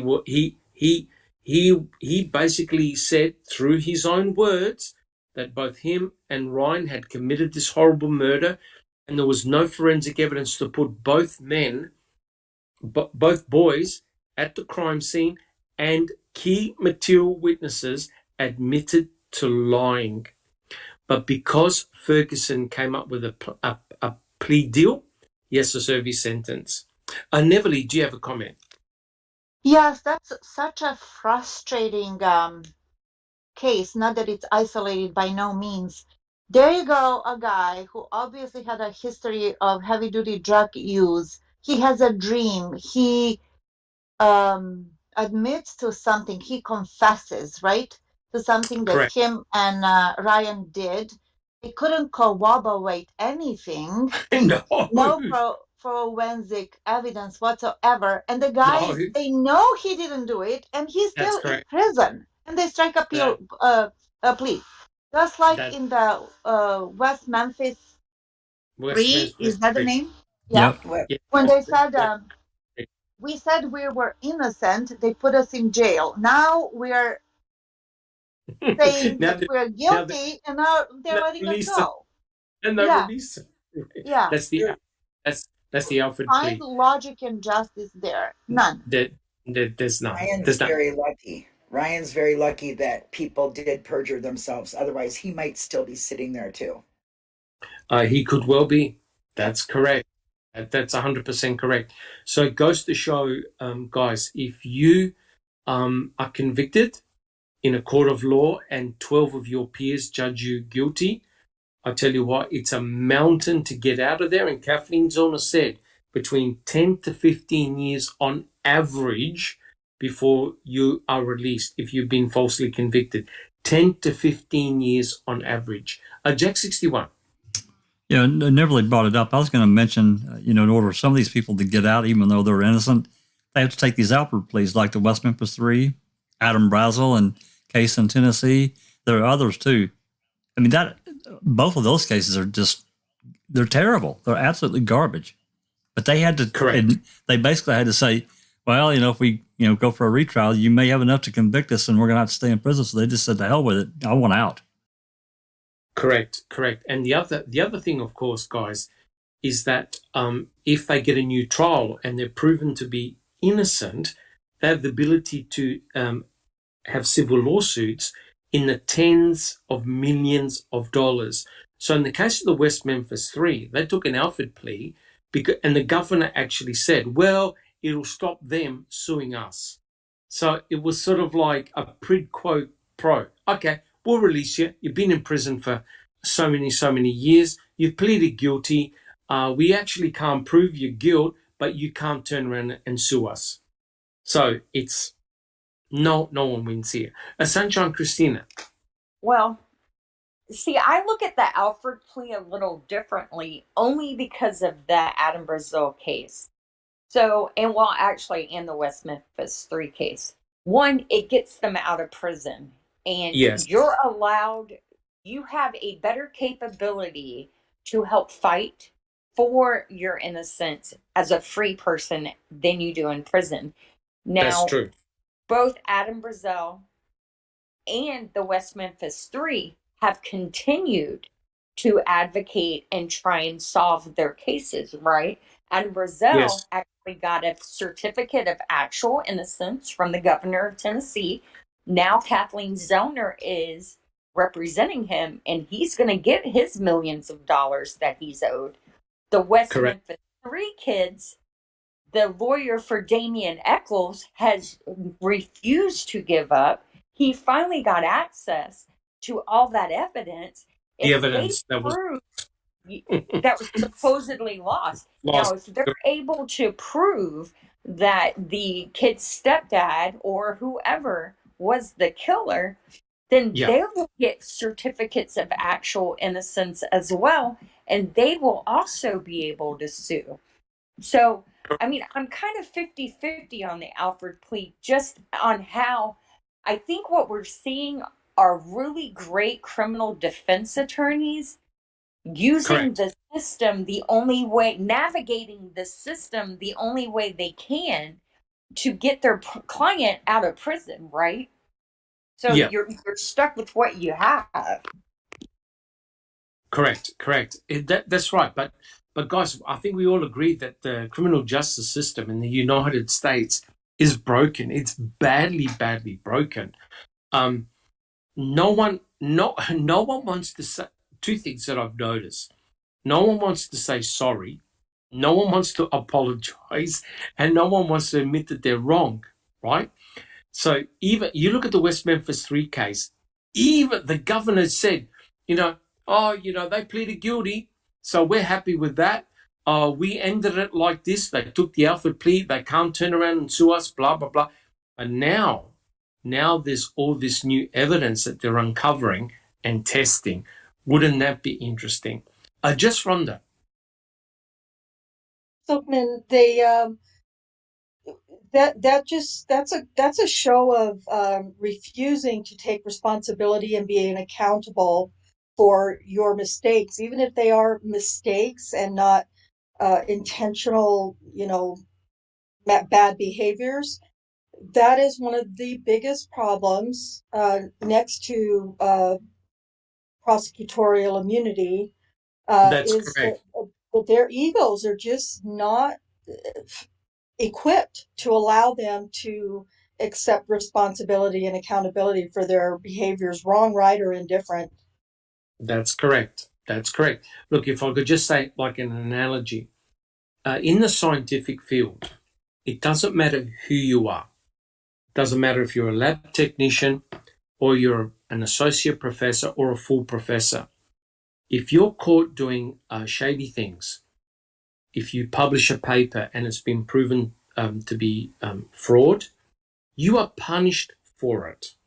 You're not given any form of immunity because you have 20 years of research, etc., and you've got a great lab. No, you are suitably punished. In the criminal justice system, there is no ramifications on the prosecuting attorneys who falsify information, to try and prove some type of wrongdoing by the prosecuting attorneys or a judge or whatever is so much harder, right? And because you've got that prosecutional immunity, these guys are bulletproof. They don't have to apologize to anyone. Sunshine Christina. Oh wow, I lost my thought. Well, actually, I remembered it now. So what I'm wondering is it's accountability, like just Rhonda is saying, but it's also the leverage that the overturning of the conviction will give defense attorneys in other cases, right? Because if you prove that a cop or a DA was dirty, then Yes. that's a great way to use that in other wrongful conviction cases. Like, look at Bob Macy. How many cases of his have been overturned? I mean, Richard Glossop's case should be overturned just because he had his hands in it. Yes. It's just, so it's definitely a collective of reasons why. It's definitely taking accountability, but it's also being caught with all the other shady shit they've done. Yes. Correct. Because if you've done something wrong in one particular case, it means that all your other cases potentially have to be looked at again, right? And that is the problem. And that's what they don't want the MTSO to go through. They don't want them to go and look at all the traditional and historical cases that occurred in the past. They don't want to look at the Wisconsin State Crime Lab. They don't want to look at Cherie Culhane. They want to stop all of that. They don't want the spotlight placed on them. Neverly, do you have a comment? Yeah, I'm sure that I'm not the only one who wonders about this, that if and when KZ gets her day in court, that the best outcome would be, whether before the trial or after, whenever that is, I don't know what the legalities and protocol is for this, But the best case that Wisconsin could offer to Stephen is a Alfred plea. So he couldn't sue them. I would say the best, but they're not going to offer him anything. My gut feeling is they're not going to offer him anything. Potentially with Brendan, I can see potentially with Brendan. But then again, you've got the problem. And I think checking convictions will back me up on this. If Brendan is released, they're not gonna gag him, right? He's gonna talk. He's gonna say what happened that day. And that's then going to dispel doubt on the guilt of Stephen Avery, which is not what they want. So hence, here's my way of thinking. The state are going to keep Brendan and Stephen in for life. They don't want them released. Are checking convictions. Yeah, I was just going to agree. And I also want to let Anthony know that clemency is not admittance of guilt. Okay, that is the governor giving you, you're out. You've done your time. That's enough. That's Right. all it is not an admittance of guilt. Admittance of guilt would be the Alfred plea. The Alfred plea. Correct. Thank you so much, checking convictions. Jack 61. Well, sorry, I didn't mean to undo that. My bad. You mean you didn't have a comment, Jack 61? I didn't. I don't know why I clicked it. Blonde moment. My bad. Susan, do you have a comment? Yeah, actually, with an Alfred plea, you don't have to admit guilt, but it's just that the state thinks they don't have enough evidence to retry you, but you are not admitting guilt with an Alfred plea. You're right. It's not admitting guilt. It's that you believe that the state might be able to convict you again, right? Isn't that how it is? You Yes. are admitting guilt, but you're No, preserving you are. the feeling of evidence or something of innocence, something like that. There's You're both. not admitting guilt. Yeah. You're saying that if you're tried again, that the state could probably convict you with the evidence they have. But That they have, yes. That's it. Yep. Correct. You're not admitting guilt. Yep. Well, that's a new one to me because the boys all said I'm guilty of the charges. And the governor even said it. Not in West Memphis 3. They did not. They said, I am innocent of this, but I am for my best interest, I am taking the Alfred plea. Okay. Yeah, but you've also got to remember, Doc, Damien Eccles was getting sentenced to death. Yes, he was. Yes. So the other two boys took the Alfred plea to help Damien so that Damien wasn't getting put to death as well. Correct. You know, that was a big part of the decision of them taking an Alfred plea. And I think it was, if I recall correctly, all three of them agreed to do the Alfred plea to get out of prison so that they could then continue to fight for their innocence and clear their names.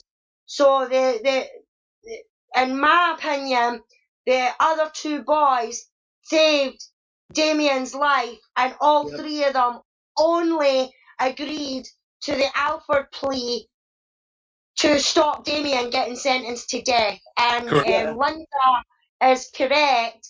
In the court appearance that they done when they took the Alfred plea, they said that they were innocent, but they were taking the Alfred plea to help save Damien as well. Yeah, correct. Yep, very, very good point. Checking convictions, did you have a comment? Yeah, I just wanted to say that Jason, one of them, was totally against it, but he only did it because he wanted, like Alice said, he wanted to save Damien. That was the only reason why he did it. Yeah. I'd actually prepared a mini clip of that whole thing, but unfortunately it's a bit too long and YouTube won't accept it. But it's absolutely brilliant what I forgot the name of the boy, the man that said it, the guy with the glasses.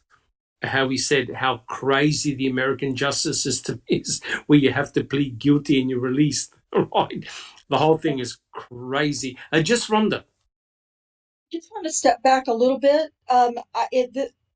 And I may be wrong about this, but I don't think there's any way that the state would offer anything to Brendan, anything at all.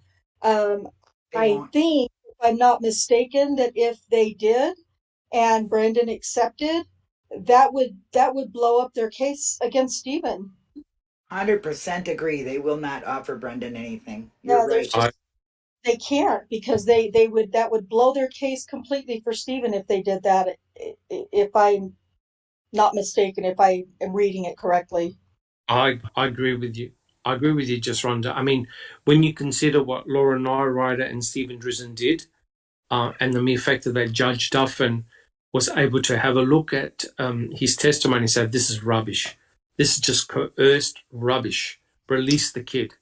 And then he went to the 7th court, and 2 out of 3 judges said, this is rubbish. Release the kid.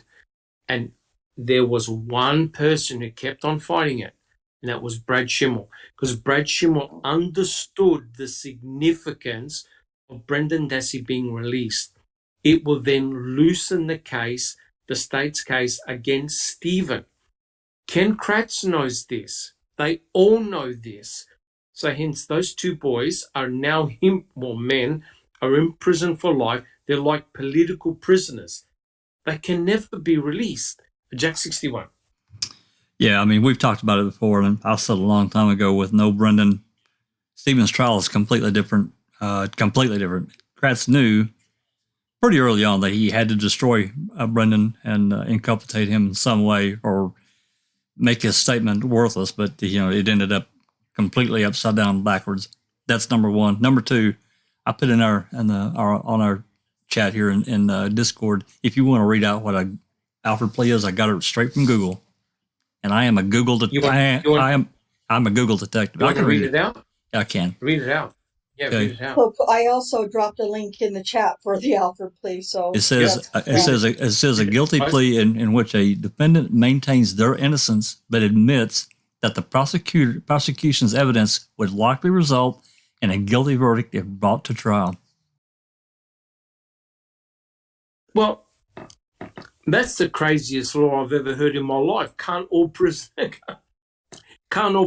go for an Alfred plea? Yeah, true. Well, I believe it has to be an offer. It has to be offered. Yeah, it has to be offered. It has to be an offer. They can't just. But you see how clever they are? And say that. See how clever they are for saying, I am guilty, but I identify as innocent. Basically, correct. That's what they're saying. Yeah, correct. That's how the guy from the staircase got out too. He took an Alfred plea as well. And they really only offer them if the state feels that they can't get them at trial. That's the only time they offer an Alfred plea. Right. It's like a vicious cycle that the states have created themselves. Correct. I mean, the impression I get is either you're guilty or you're not. You can't be partially guilty.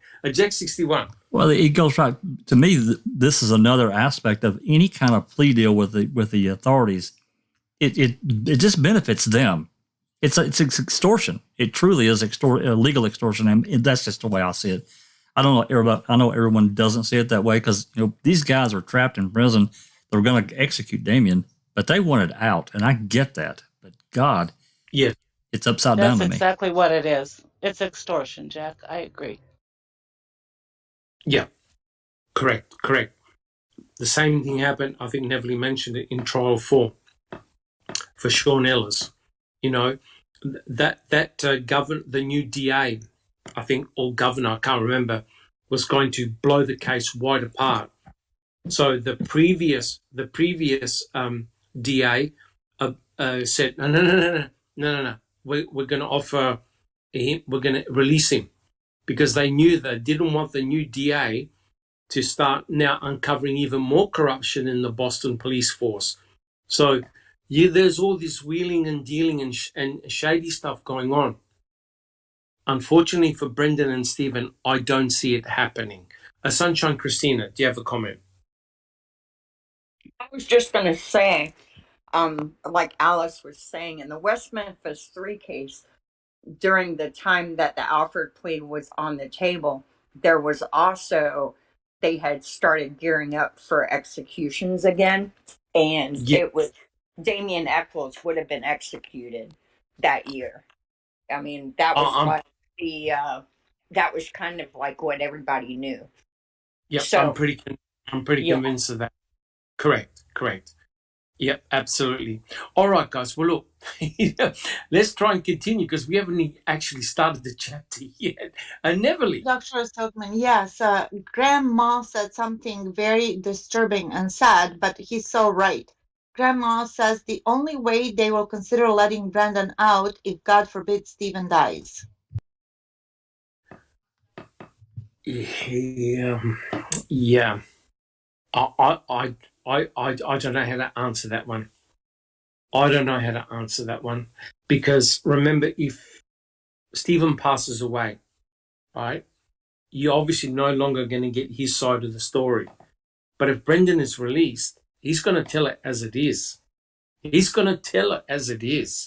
And it's going to make the state look even worse because, correct me if I'm wrong, but Stephen Avery has been in prison for 35 years in total. He's nearly 60, right? So more than half of his life has been in a prison cell. So even if he dies, remember, Brendan was trialed separately, and Brendan admitted doing all these things to Teresa Halbach, even though forensically they can't put him there. Alice, do you have a comment? Yeah, just with what you were saying there, Doc, about Stephen spending 35 years in the jail. I mean, that is friggin' ridiculous in itself. But a wee thought popped into my head the other day there, and I hate myself for even thinking it. But if you think about it, if Stephen never got exonerated in 2003, would he not be due out in a couple of years? Oh, potentially, yes. You know? But sorry, Alice, to make matters even worse, if he had said, yes, I did sexually assault Penny Bernstein, he would have been released even earlier. Yeah. That is just fucking mind-blowing. You know what I mean? The poor guy, if he hadn't been exonerated and he had spent all this time in the jail, because I'm sure it was it not 35 years it was to get, or it was 36 years that he got? 32. So he probably would have been bloody out. Correct. But I know that Sunshine Christine is going to blow up at this. But think about this. If Stephen Avery had admitted guilt to sexually assaulting Penny Bernstein, right, they never would have tested the pubic hair. They never would have then uncovered Gregory Allen being the true perpetrator, right? Yeah. So therefore you have two injustices going on. Stephen admitting guilt, even though he had 16 alibi witnesses. So he admits guilt to get out of prison, right? But then you don't forensically test the pubic hair because the case is solved. The case is over. Everyone's patting themselves on the back, told you so.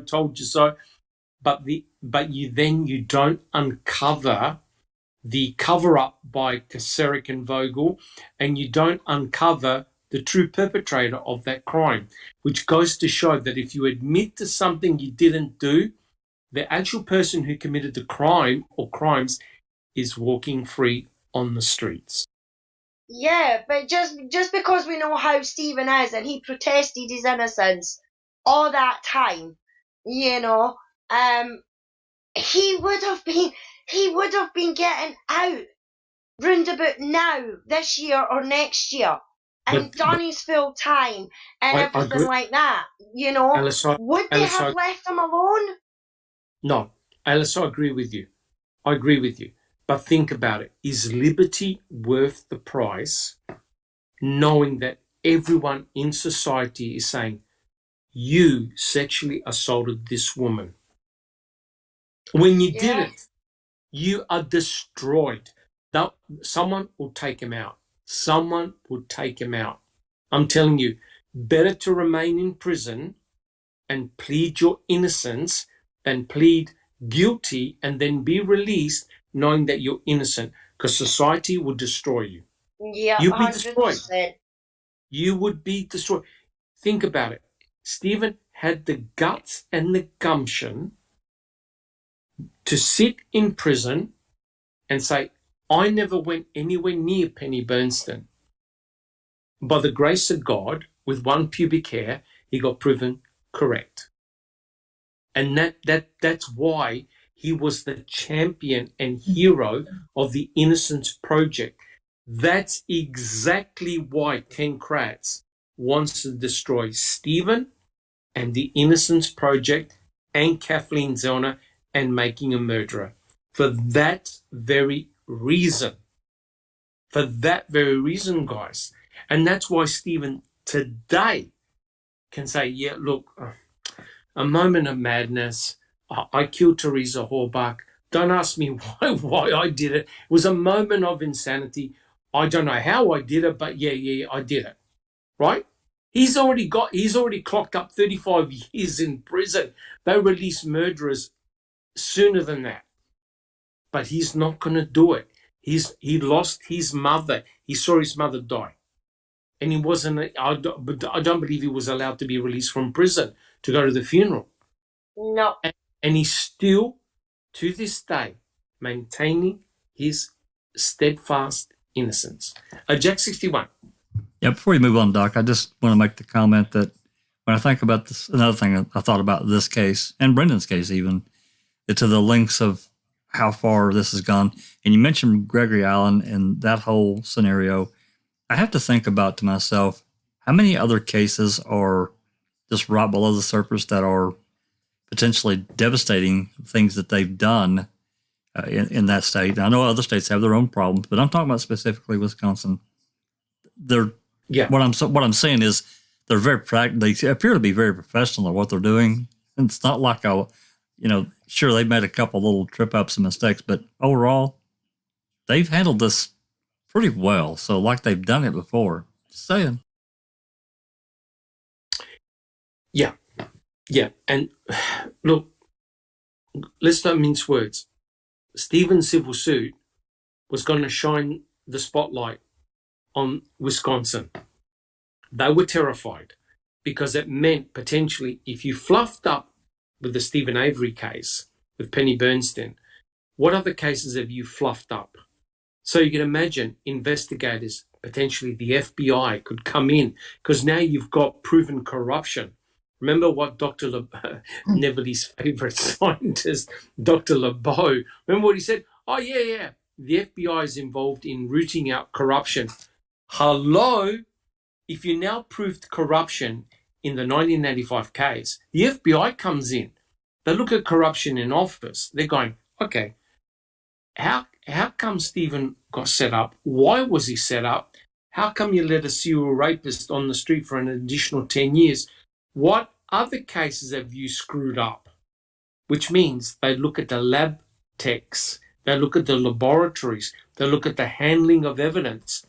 Remember Jack 61? Those two ladies, the two lab techs who did the drug analysis, right? How to screw up, how to screw up a drug, or how to fix a drug scandal. Let me tell you guys and the listeners in chat, 10,000 cases had to be thrown out. 10,000 cases involving drugs, their charges, people in prison had to be thrown out because none of the results could be validated or trusted. One was dry labbing, in other words, not doing any of the testing, just making up the results. And the other analysis was high as a kite 24/7, consuming all the cocaine, meth, you name it. So all the cases had to be thrown out. Neverly. Some people, not just cases, people we are talking about, 10,000 people that were Correct. wrongfully convicted. Yeah. Cases had shut down. Yeah. Well, also I wanted to say, but kind of lost my turn, so we're going backwards. But Stephen lost. He didn't lose just his mother. He lost his freedom. Everything. Something that you're born right to have Correct. your freedom, first of all. He lost the relationship with his 5 children. Correct. Correct. He was there 18 years. All the kids were little. They were from newborn to 5, I think. They were all over 18 when he got out.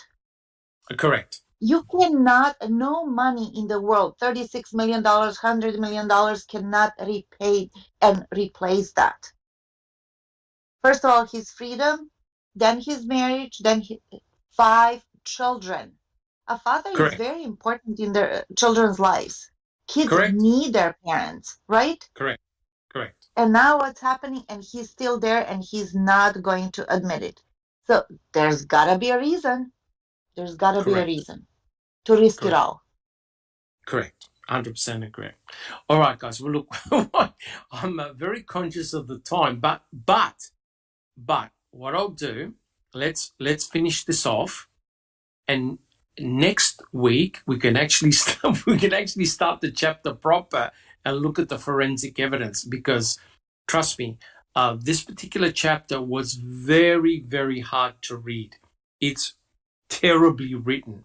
So here's the next bit. I quote, "Unless stated otherwise, these opinions are my own, and although I have a solid evidentiary foundation for each comment put forth here, this will not be an exhaustive analysis of each claim made in MAM 2, and it should not be considered the final word on anything." And here's the question to the panel.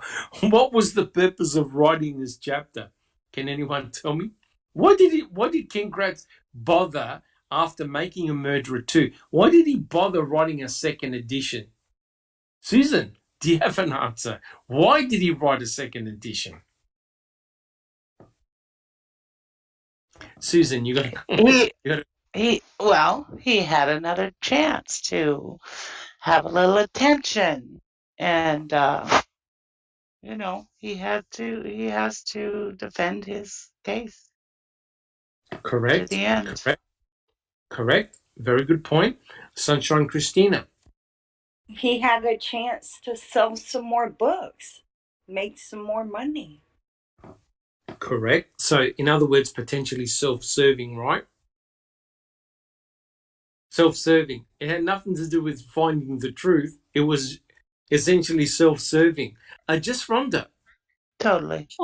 Potentially self-serving? I would say deliberately self-serving. Yes. But that's just, yeah. I'm quibbling, correct. Sorry.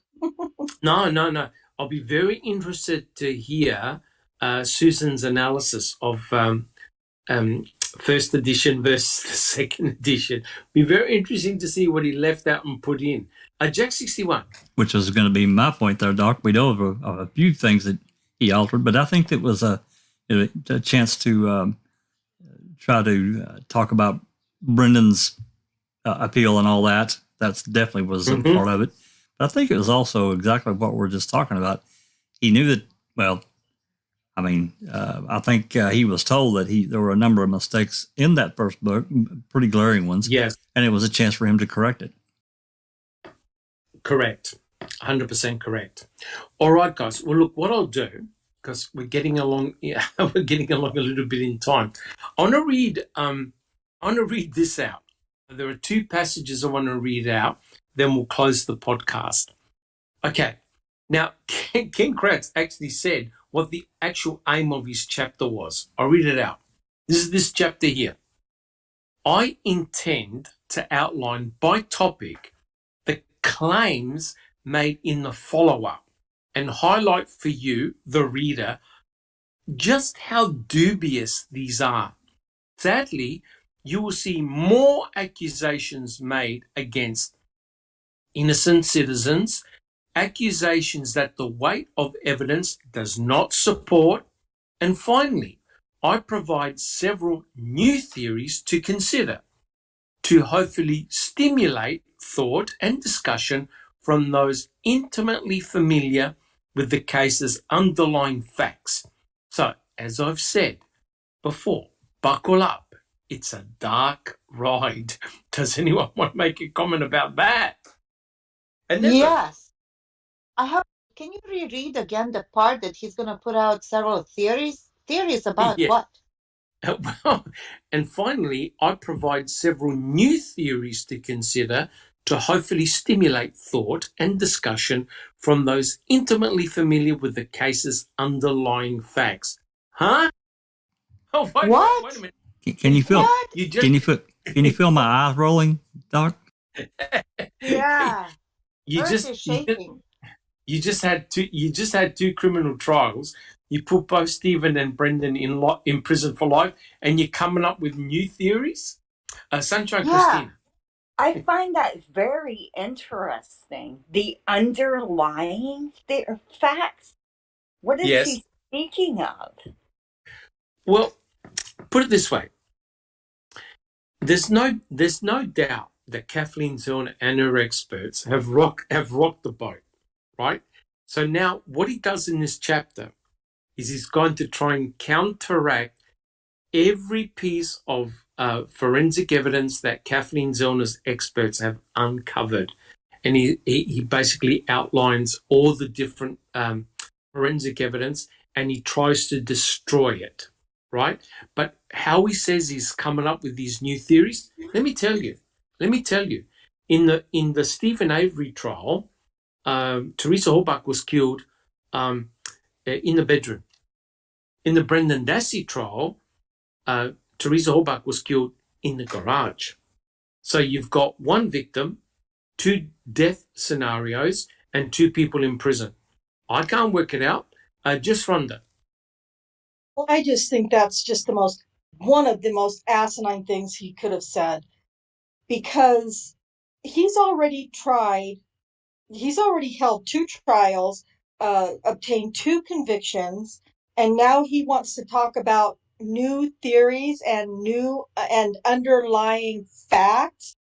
You've already got your convictions. How are you going to now present new theories?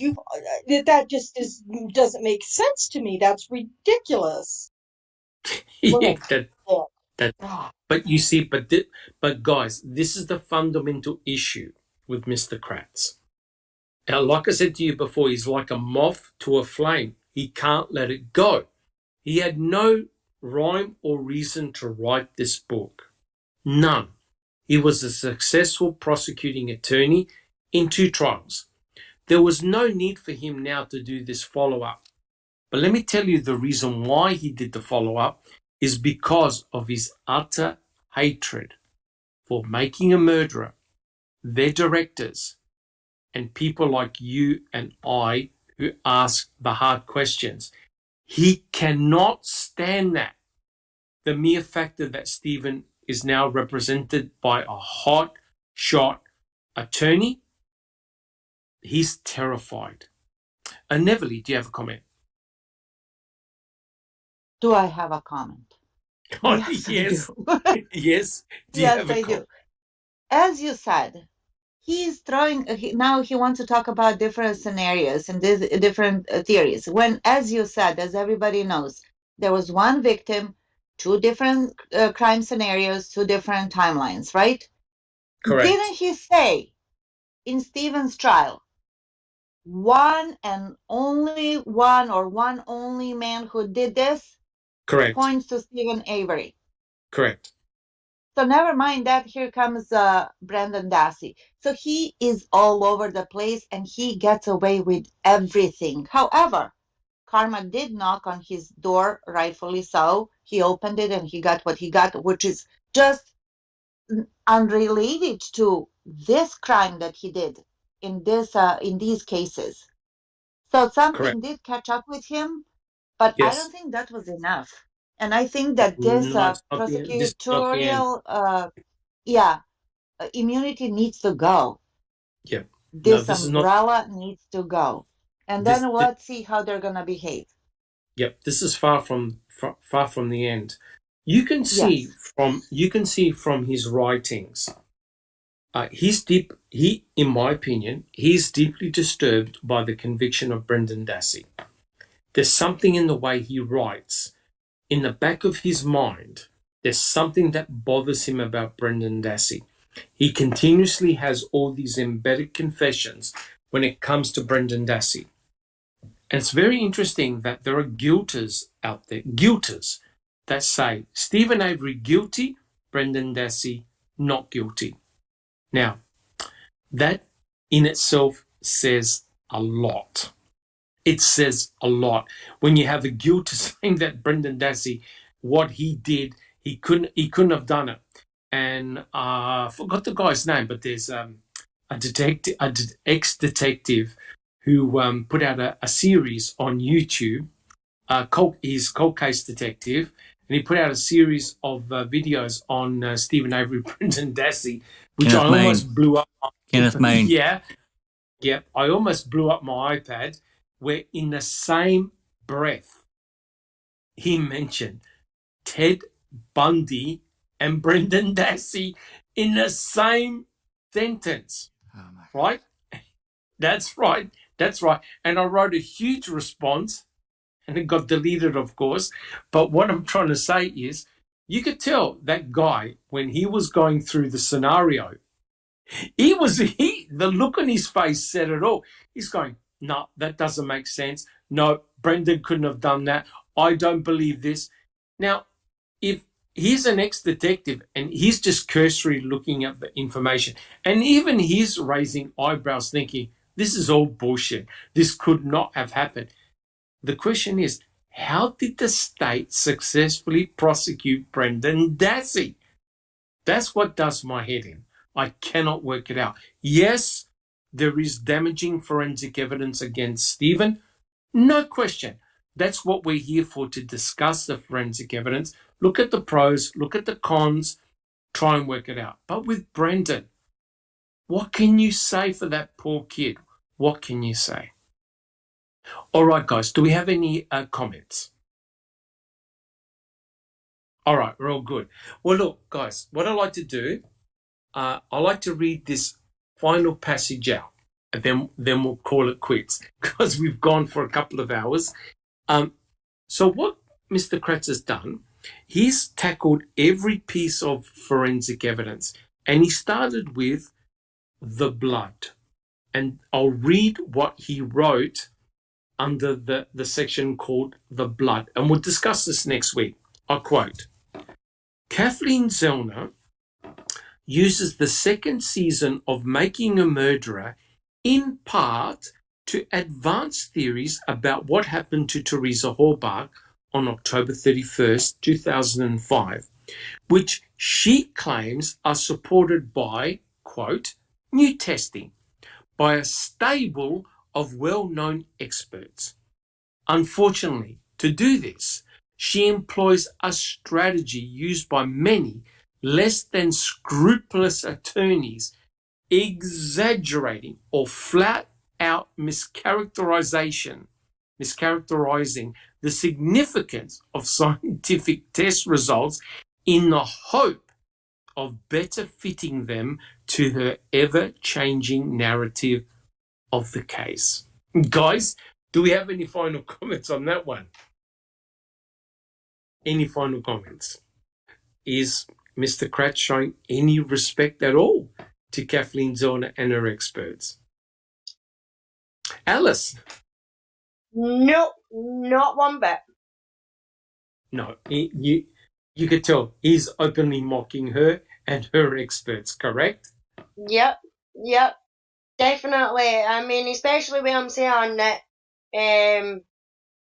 it's after season 2. So that means that he's seen her doing the blood in the car and the catching up, if Bobby could have caught up and gone into Cosh Road and saying that she was hit from behind at the back of the car and it's like cast off spray rather than actual spray. So yeah, he's mocking them big time. But I've also seen in the chat that Anthony House was asking about the FBI in the case. The FBI were only involved at trial to test the blood for Correct. EDTA. Correct. But in saying that, at the time, the FBI stopped looking and examining blood for EDTA. So because it was becoming junk science in a sense. And the fact that they say that they did this test and that there was no EDTA in it, to me, I do not believe them for a second. I'm with checking convictions on that, because if you remember, Jerry and Dean got an expert in to rebut the EDTA, and she says that there might possibly have been EDTA in the sample, but the machine wasn't collaborated enough to detect it, in her opinion, and that's why they came out with the fact that there was no EDTA. There is a possibility there was, but the machines weren't collaborated enough to catch the minimal amount that would have been in there. So yes, they tried to get the FBI involved, but not the way the FBI could be involved now by looking at the whole thing and not just that one part. Correct. Yeah, the FBI developed a brand new test for EDTA, the presence of EDTA, which is it's a chemical and it prevents blood from coagulating. And EDTA was used in the purple top tube that contained blood that was stored in the clerk's office, right? And that blood was taken in 1996. So the FBI, they tried EDTA testing in the, what was it? I forgot the name of the guy. OJ, in the OJ Simpson trial, and they got into a huge amount of trouble because the machine wasn't properly calibrated, right? And it gave false readings of EDTA. The problem is that you don't normally test for EDTA. It's not a normal routine test. So the FBI, out of their wisdom, decided they were going to come up with a new test to test for the presence of EDTA. But it's not a very easy test to do. For a start, the blood was quite old. It was from 1996. So no one has done testing of EDTA samples of blood that old. And furthermore, as Alice said, there was a point whereby the machine could not detect very small levels of EDTA. So the EDTA could have been present, but they never detected it. That doesn't mean it wasn't there. The machine was not sensitive enough to detect it. Let me tell you right now, the judge thought all the EDTA stuff was crap. Even the judge didn't believe it, right? So it's not a routine test. And there were many problems with the EDTA testing by the FBI. Sunshine Christina. Well, I just want to say, for one, it wasn't even a real test because he only tested half his sample. So that just shows you right there that it wasn't a test at all, in my opinion. Can you repeat what he said again about misconstruing scientific testing? That sentence. Repeat what Kratz says again. Let's have a look over here. Okay. Or flat out mischaracterizing the significance of scientific test results in the hopes of better fitting them to her ever-changing narrative of the case, which when you think about it is exactly what the state did. It's exactly what the that's how they used the item FL and yes, correct. To the 22. That's how they used let's see, what else did they do that with? That's how they used all of it. All of it is all subjective linking of it is It's all wrong. I love how it's all embedded confessions with him. It really is. Correct. And if I could just talk about the EDTA, Jasnaz is correct. It is found everywhere. So here's the problem. Here's the problem. Had the FBI found EDTA in that blood, the state would have argued, oh, well, the dashboard contains EDTA because it's a car cleaning product. It's found there. So in other words, you could have argued for the presence of EDTA and its absence. That's why the test in itself was essentially useless. Plus, when the FBI did testing, they found that some of their samples that were meant to be positive came up negative, right? Because they were spotting the blood on these special surfaces and then testing them. They found that under some conditions, some of the results gave blank readings, right? And other results gave positive readings. So therefore, potentially, you have to look at the scientific validity of the EDTA testing. I don't know, right? I mean, I was a former scientist myself. You can potentially criticize the FBI for even attempting that testing. The key question here, guys, is that there is blood in the RAV4. The question is, how did it get there? And does that blood actually belong to Stephen Avery, right? They're the type of questions we need to be asking. All right, guys. Jack 61, did you have a comment? Well, yeah, talking about, his comment that you read out earlier, I think another one that really scared the hell out of him was the bullet testing, right? Oh, yeah. He shot it through the bovine skull, and the bullet fragments that they were able to test, there's no bone in it. That's correct. I mean, that's huge. It's huge. Yep. Oh, it's huge. Correct. It's huge. And Teresa's blood. That's correct. I'm having this great argument with Aguta at the moment on our YouTube chat. I tell you what, it's just mind-blowing. Ken Kratz did a massive turnaround regarding IDMFL, but we'll talk about that a bit later on. All right, guys, if there's no comments, let's close the podcast now. I think it's a good point. We've covered a lot of stuff. Let's go down the panel. Tell us how you're doing and what you're up to. Alice. Hi everyone. Thanks for joining in us in chat, guys. Nothing new on my end, Doc. Just the same as last week. But looking forward to open mic tomorrow. Fantastic. Thank you so much, Alice. Checking convictions. Oh, not too much. Trying to get well. I haven't been feeling too good, but other than that, just kind of reading up on the West Memphis 3 and a few other cases. Somebody sent me a case. I'm not quite sure if it's a wrongful conviction yet. I don't know. I got to get some brains in on there. I'm not the best researcher. So correct. I'm gonna present it to the team and see what they think. But other Fantastic. than that, doing Brendan, and that's about it.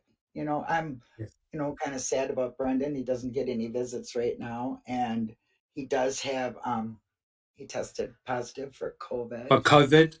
Okay. Yes. So I just thought, let everybody know, send him a card, write him a letter if you can. And that's about it. Thank you so much, Checking Convictions. Hope you're feeling a little bit better. Susan, how are you coming along?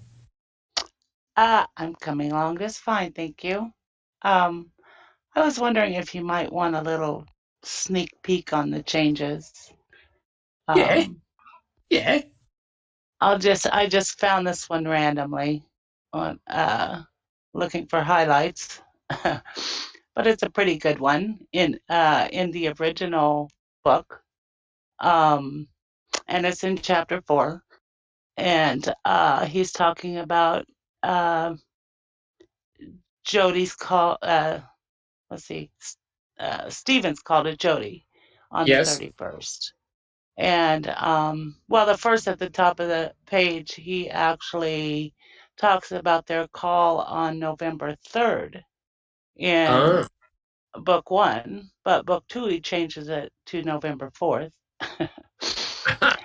and and then further down the page, Steve is talking to Jody. Of course, he says, Steve's pretending to listen, but the multitasking killer is clearly on That's autopilot, right. That's right. So I'm going to put in quotes what he has changed. He said, I found its casual nature unsettling. Stephen talks about his new big TV and having, quote, moved his Jeep and snowmobile out of the garage, a task that would have been required to back Teresa's SUV inside. Oh, God. And in the new book, he says Stephen talks about his new big TV and having, quote, brought his Jeep and snowmobile home from Kratz. Oh, God. That's a big change. That's a huge bloody change. Yeah. My God. Oh, Yeah. my God. So anyway, yeah, I'm still working on it. I can't wait. I can't wait to do that. You got to do a podcast on that. Yeah, I'll hand it to you. Thank you very much, Mr. Kratz. You're welcome, sugar. Okay, thank you. Thank you. Jack 61. Well, given what Susan just said, that's another reason I want those 78 calls between October 28th and December 6, 2005. They won't let me have them. Mm-hmm. But anyway, we've had 3 really good, I think, podcasts. Cuss Road 1 and 2, and then we did Corey Jim's, which was another good, a lot of good discussion.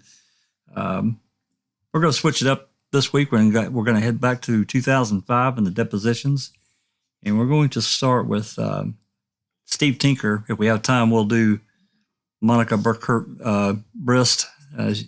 Both of those happened. Those are the next 2 actually in line after Amy Lehman and God, her name just escaped me. Amy Lehman and the Dead Strauss. So these are the next 2. Yeah, these are the next 2 in line that Glenn and Kelly called. Awesome.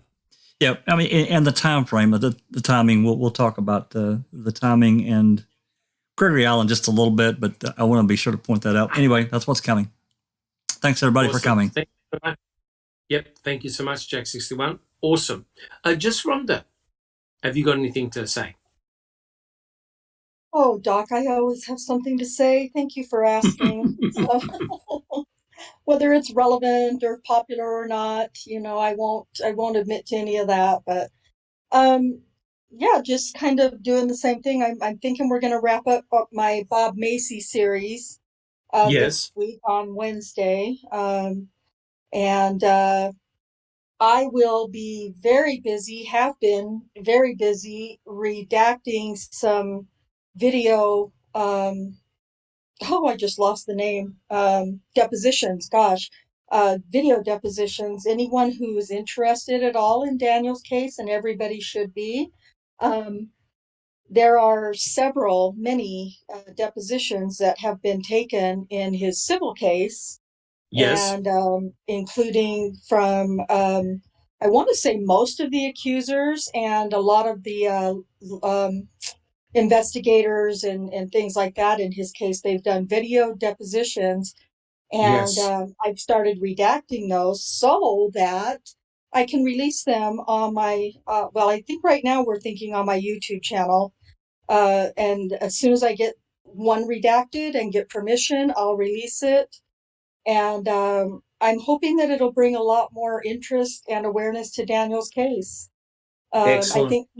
I think people are like, they want to see the juice, they want to see the stuff that's really going on behind the scenes. And I think this will be a good way to get that started. Fantastic. I'm looking forward to that. I'm looking forward to that stuff. Yeah, me too. It's going to be pretty epic, I believe. So keep your eyes open for that, and I'll let everyone know as soon as I'm ready with the first one. Thank you so much, Just Rhonda. Very much appreciated. Fantastic. Neverly, how about yourself? All over here, Dr. Silkman. Happy to be a part of our Plea team. Thank you very much for all your hard work and guidance. And I'm just trying to keep up with all our presentations, with different channels and keeping mental notes of all of it. It's a lot. It's a lot. But It's a lot. I'm happy Yeah. to do it. Yep. Thank God we're not addicted, right? Deny till we die. That's correct. Correct. And like I said, guys, come to our Discord channel. There's always some type of argument or discussion going on. Awesome stuff. And once those discussions starts, as Jack61 said, they can go for 5, 6, 7 hours. They're unbelievable, which is awesome. Sunshine Christina, how about yourself? I just want to say what a great discussion tonight. I enjoyed being a part of that. And thanks to everyone in the chat. Just the same old, trying to figure out the best way to expose corruption, free the wrongfully convicted, and get people interested in reforming the criminal justice system. So, yeah, just like everybody else, I guess, trying to wrap my brain around why it just seems like a lot of people truly just aren't interested in trying to fix this mess. Yes. So, that's about it. Working with, trying to get exposure to the Nicole Bacchus case. Of course, that's the new one. Hopefully we'll have the documents of that available in the library this week. Yes. Yeah. I heard your podcast. That. Yeah, I heard the podcast with the attorney coming on. Oh my God. Yeah, it was that was like I don't even know how that happened. It was really great. I'm glad it did, but it was actually, I had contacted him about setting it up for this coming week, and it just worked out, and Ripper joined, and yes, we had a great discussion. Yes. Not sure. Yeah, I mean, I don't even know how to have an episode 10, I think is what's next. Not even sure what to do now. So stay tuned and we'll see what I come up with. Correct. Fantastic. And it's really great that he's going to give the documents to put in our library, which is fantastic. Mm-hmm. That awesome. Absolutely awesome. Well, look, guys, first of all, I'd like to thank everyone in chat for joining us. It's been fantastic. Lots of questions. And I think it was Anthony asking about the EDTA. Look, the problem is that the FBI tested what was given to them, right? So the only answers you're going to get is what has been handed over to you by the Wisconsin State Crime Lab. What is remarkable is that the FBI didn't subpoena the RAV4 and said, right, if you want us to test this thing, we're going to do our own swabs, right? We're going to start de novo. We're not going to trust anybody. We're going to do everything de novo. They tested what was handed to them, right? So here's the problem. If you don't trust the state and the state hands you over swabs and says, trust me, they're from the RAV4, what can you do, right? So it would have been great if the FBI had actually done their own swabbing. Jack61, do you have a comment? Oh, no, Doc, I was just waiting. Oh, no worries. So look, guys, thank you so much in the chat. I do have to apologize that we actually didn't start the chapter proper, but at least we got a lot of good discussion out of the way. We really got an idea of Ken Kratz's vitriol targeted towards Kathleen Zellner, making a murderer, and people like you and I. So next week, I promise, we're going to start looking at the forensic evidence and go through it bit by bit. I want to thank my esteemed panel. Thank you so much, guys, for your passion, enthusiasm, for showing up and for commenting. You know, guys, Foul Play is made up of a lot of different people with a lot of skills, and I'm just a small part of the team. And guys, in chat, we're here for you. You guys complete us. So if you like what we do, please subscribe. and put your DNA on the thumbs up button if you enjoy the podcast. And we will all catch you next week. There's a lot of exciting stuff coming up, of course, and we will catch you next week to continue the chapter. Thank you so much, guys. Take care. I'm Dr. Silkman from the Foul Play team. This has been a Foul Play production.